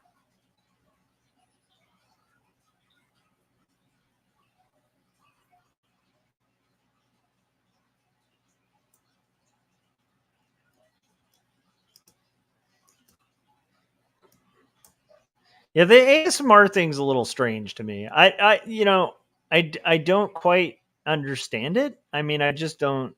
I don't know. Maybe I'm one of those people who doesn't really feel the tingles or whatever it is. I remember watching a few of the videos and thinking, maybe ASMR is a thing. I don't find it to be a thing, but I wouldn't judge somebody who does. It just doesn't. I guess it kind of felt to me like do you remember those little magic eye things they used to have at the mall? At least when I was a kid, they used to have these like magic eye posters at the mall where if you stare at it long enough, you see like a 3-dimensional thing. I never saw one my whole life. I've never squinted and been like, oh, there's the ship or whatever it is. And I think it might be one of those things where like I don't doubt that somebody's seeing something significant there, but like I don't see it, and I never have. Same with the SMR. I don't know if I have that. I don't know. It just doesn't make as much sense to me. But I know some people who like love it, and it's almost like therapy or relaxation for them. I can say this though, I have heard people with really calming voices. Like there's definitely some voices that when you hear, you just feel like relaxed, like it's a nice voice. And there are sounds that sound nice, so I can, in my head, I can at least understand it, even though I don't like I've never personally experienced it. I don't know if that makes sense. Pepsi said little Yeah, 100%. I've never seen those magic eye things. I wonder. I don't know because I have 20/20 vision, which might go at any point. Because at the age I'm at, a lot of people end up having to wear glasses even when they had great vision when they were younger. So I don't doubt that that'll happen to me. I know my dad used to have to wear glasses around my age. So if I start seeing things all blurry, but I wonder if you almost need, I don't know. I'd have to read on it, but I almost wonder if you have really good vision, if it's harder to see because it relies on kind of blurring. I don't know. Yeah, I've been saying a lot of I don't knows in this. Actually, you know what? We're gonna finish this page. I thought I was gonna take another break. That's not gonna happen. We're gonna finish this page, which is great. So, let me deselect his jacket. Well, we're not quite finished with it because we still have to do our color hold. But you know what? We're so close to done. We're gonna see this thing through till the end of the stream. And the end of the stream will probably be in about 15 minutes. Say 15 or 20 minutes. Which is great. That buys me enough time to shower, eat, do Mother's Day stuff. Okay. We're going to get this.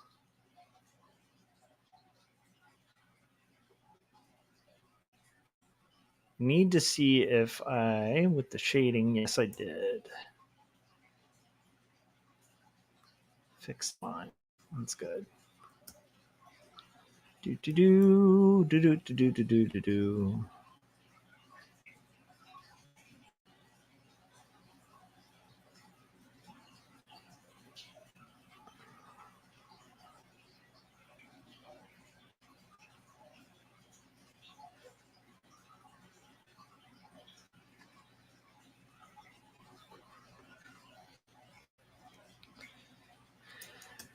All right, and last part of these until we get into the color holds. Now we can do this. And the room is close to done. Okay. Let's get the color holds in.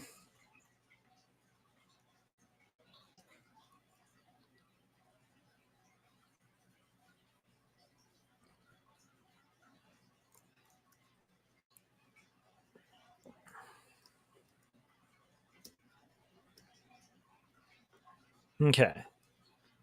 And what I'm going to do is we're going to do our selection here of the yellows. Then we're going to go to our shading. Cut. We're going to go to edit, paste in place. And unlock that, and I'm going to color fill it. Maybe make it just a little bit darker.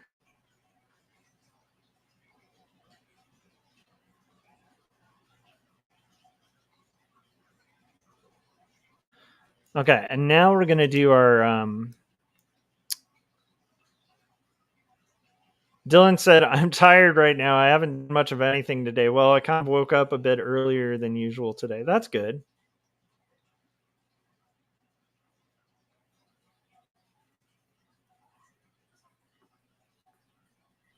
Dylan said, I think I like natural ASMR better.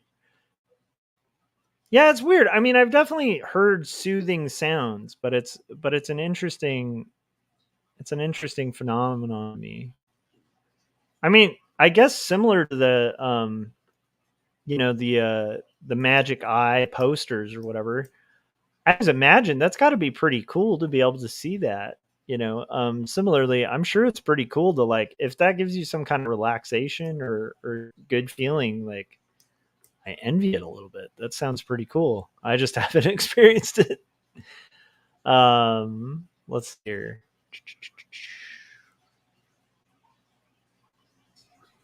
Okay. Now we're gonna do our little bits here. And now I need to go to the line, right? We're going to go to our line here. I'm going to cut. Then I'm going to go to edit. Paste in place. We're going to lock this, and then we're going to fill this.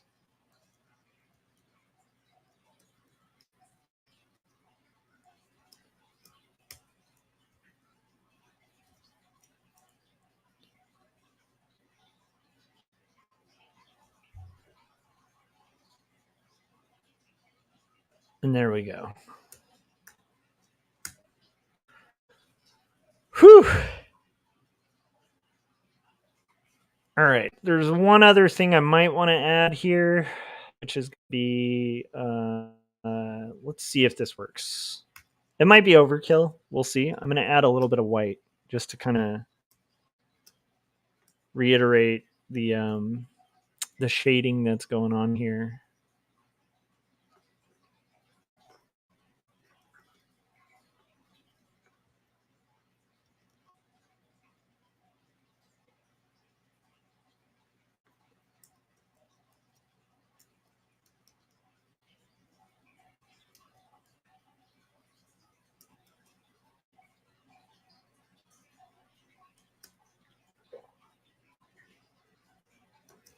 Let me see if this works. Again, it could overkill.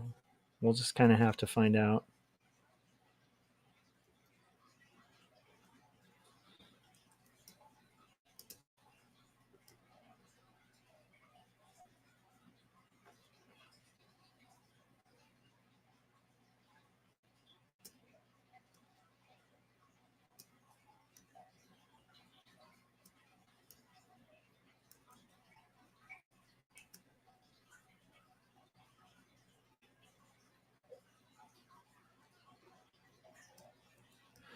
Actually, I don't know if I mind that. Just a little bit of subtle light.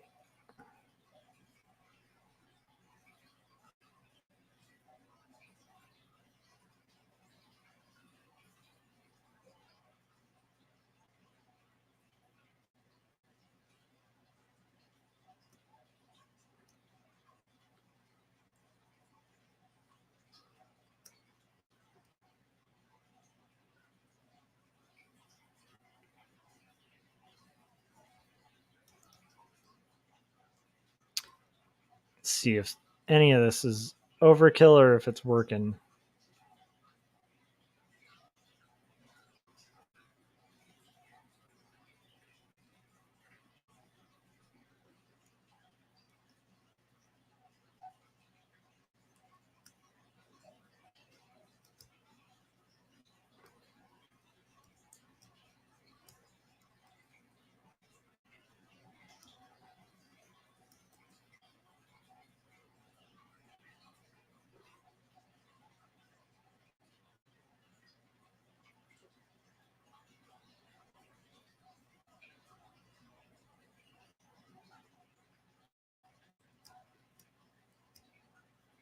Hmm.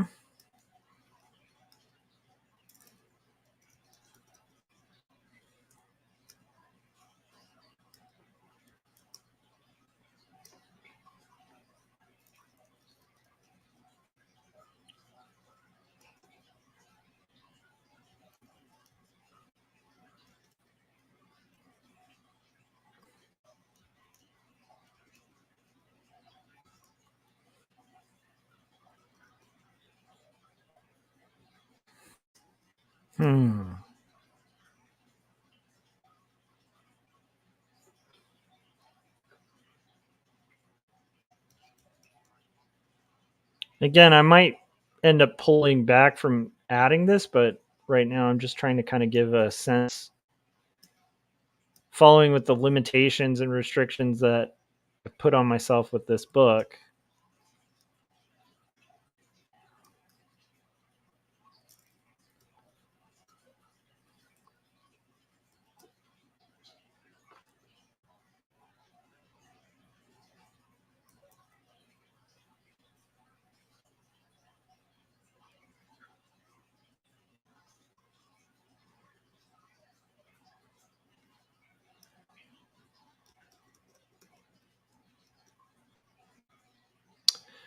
Whew.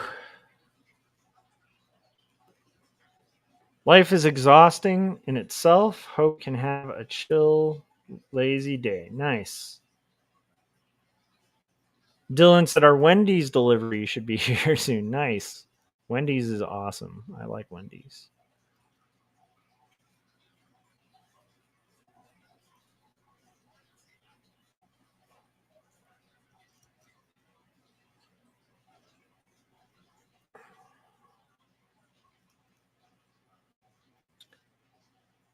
All right, we're going to, again, just add a little bit of potential.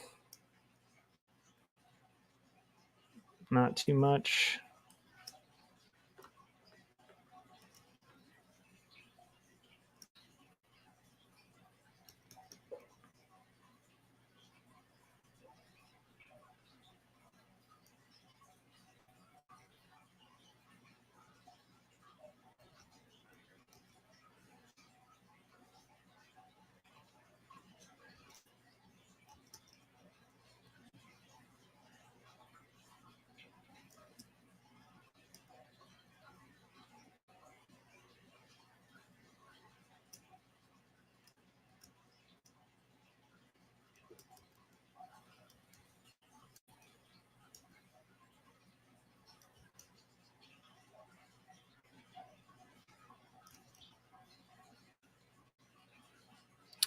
Okay, and then I'm going to do one more pass to just kind of get rid of some of the sloppier elements of this, like that nose didn't need to have that much white on it. We're just adding some subtle elements. Only really in this book does this happen with fire. So we're kind of staying somewhat consistent with it. And let's see if that was even necessary. Yeah, I think it adds a little bit of depth to it. So, okay, we're going to go ahead and, although I don't like it here, I think he can be almost without it there. So, okay, we're going to save. Then I'm going to call it quits for this page, and we'll move on to the next page. Thanks, you guys, for tuning in. If you haven't yet, hit the like and subscribe button. I will see you guys on the next live stream where I will be working on page 106. And I hope you guys have a good Mother's Day and a good weekend. And yeah, that'll do it. All right, have a good one. Bye.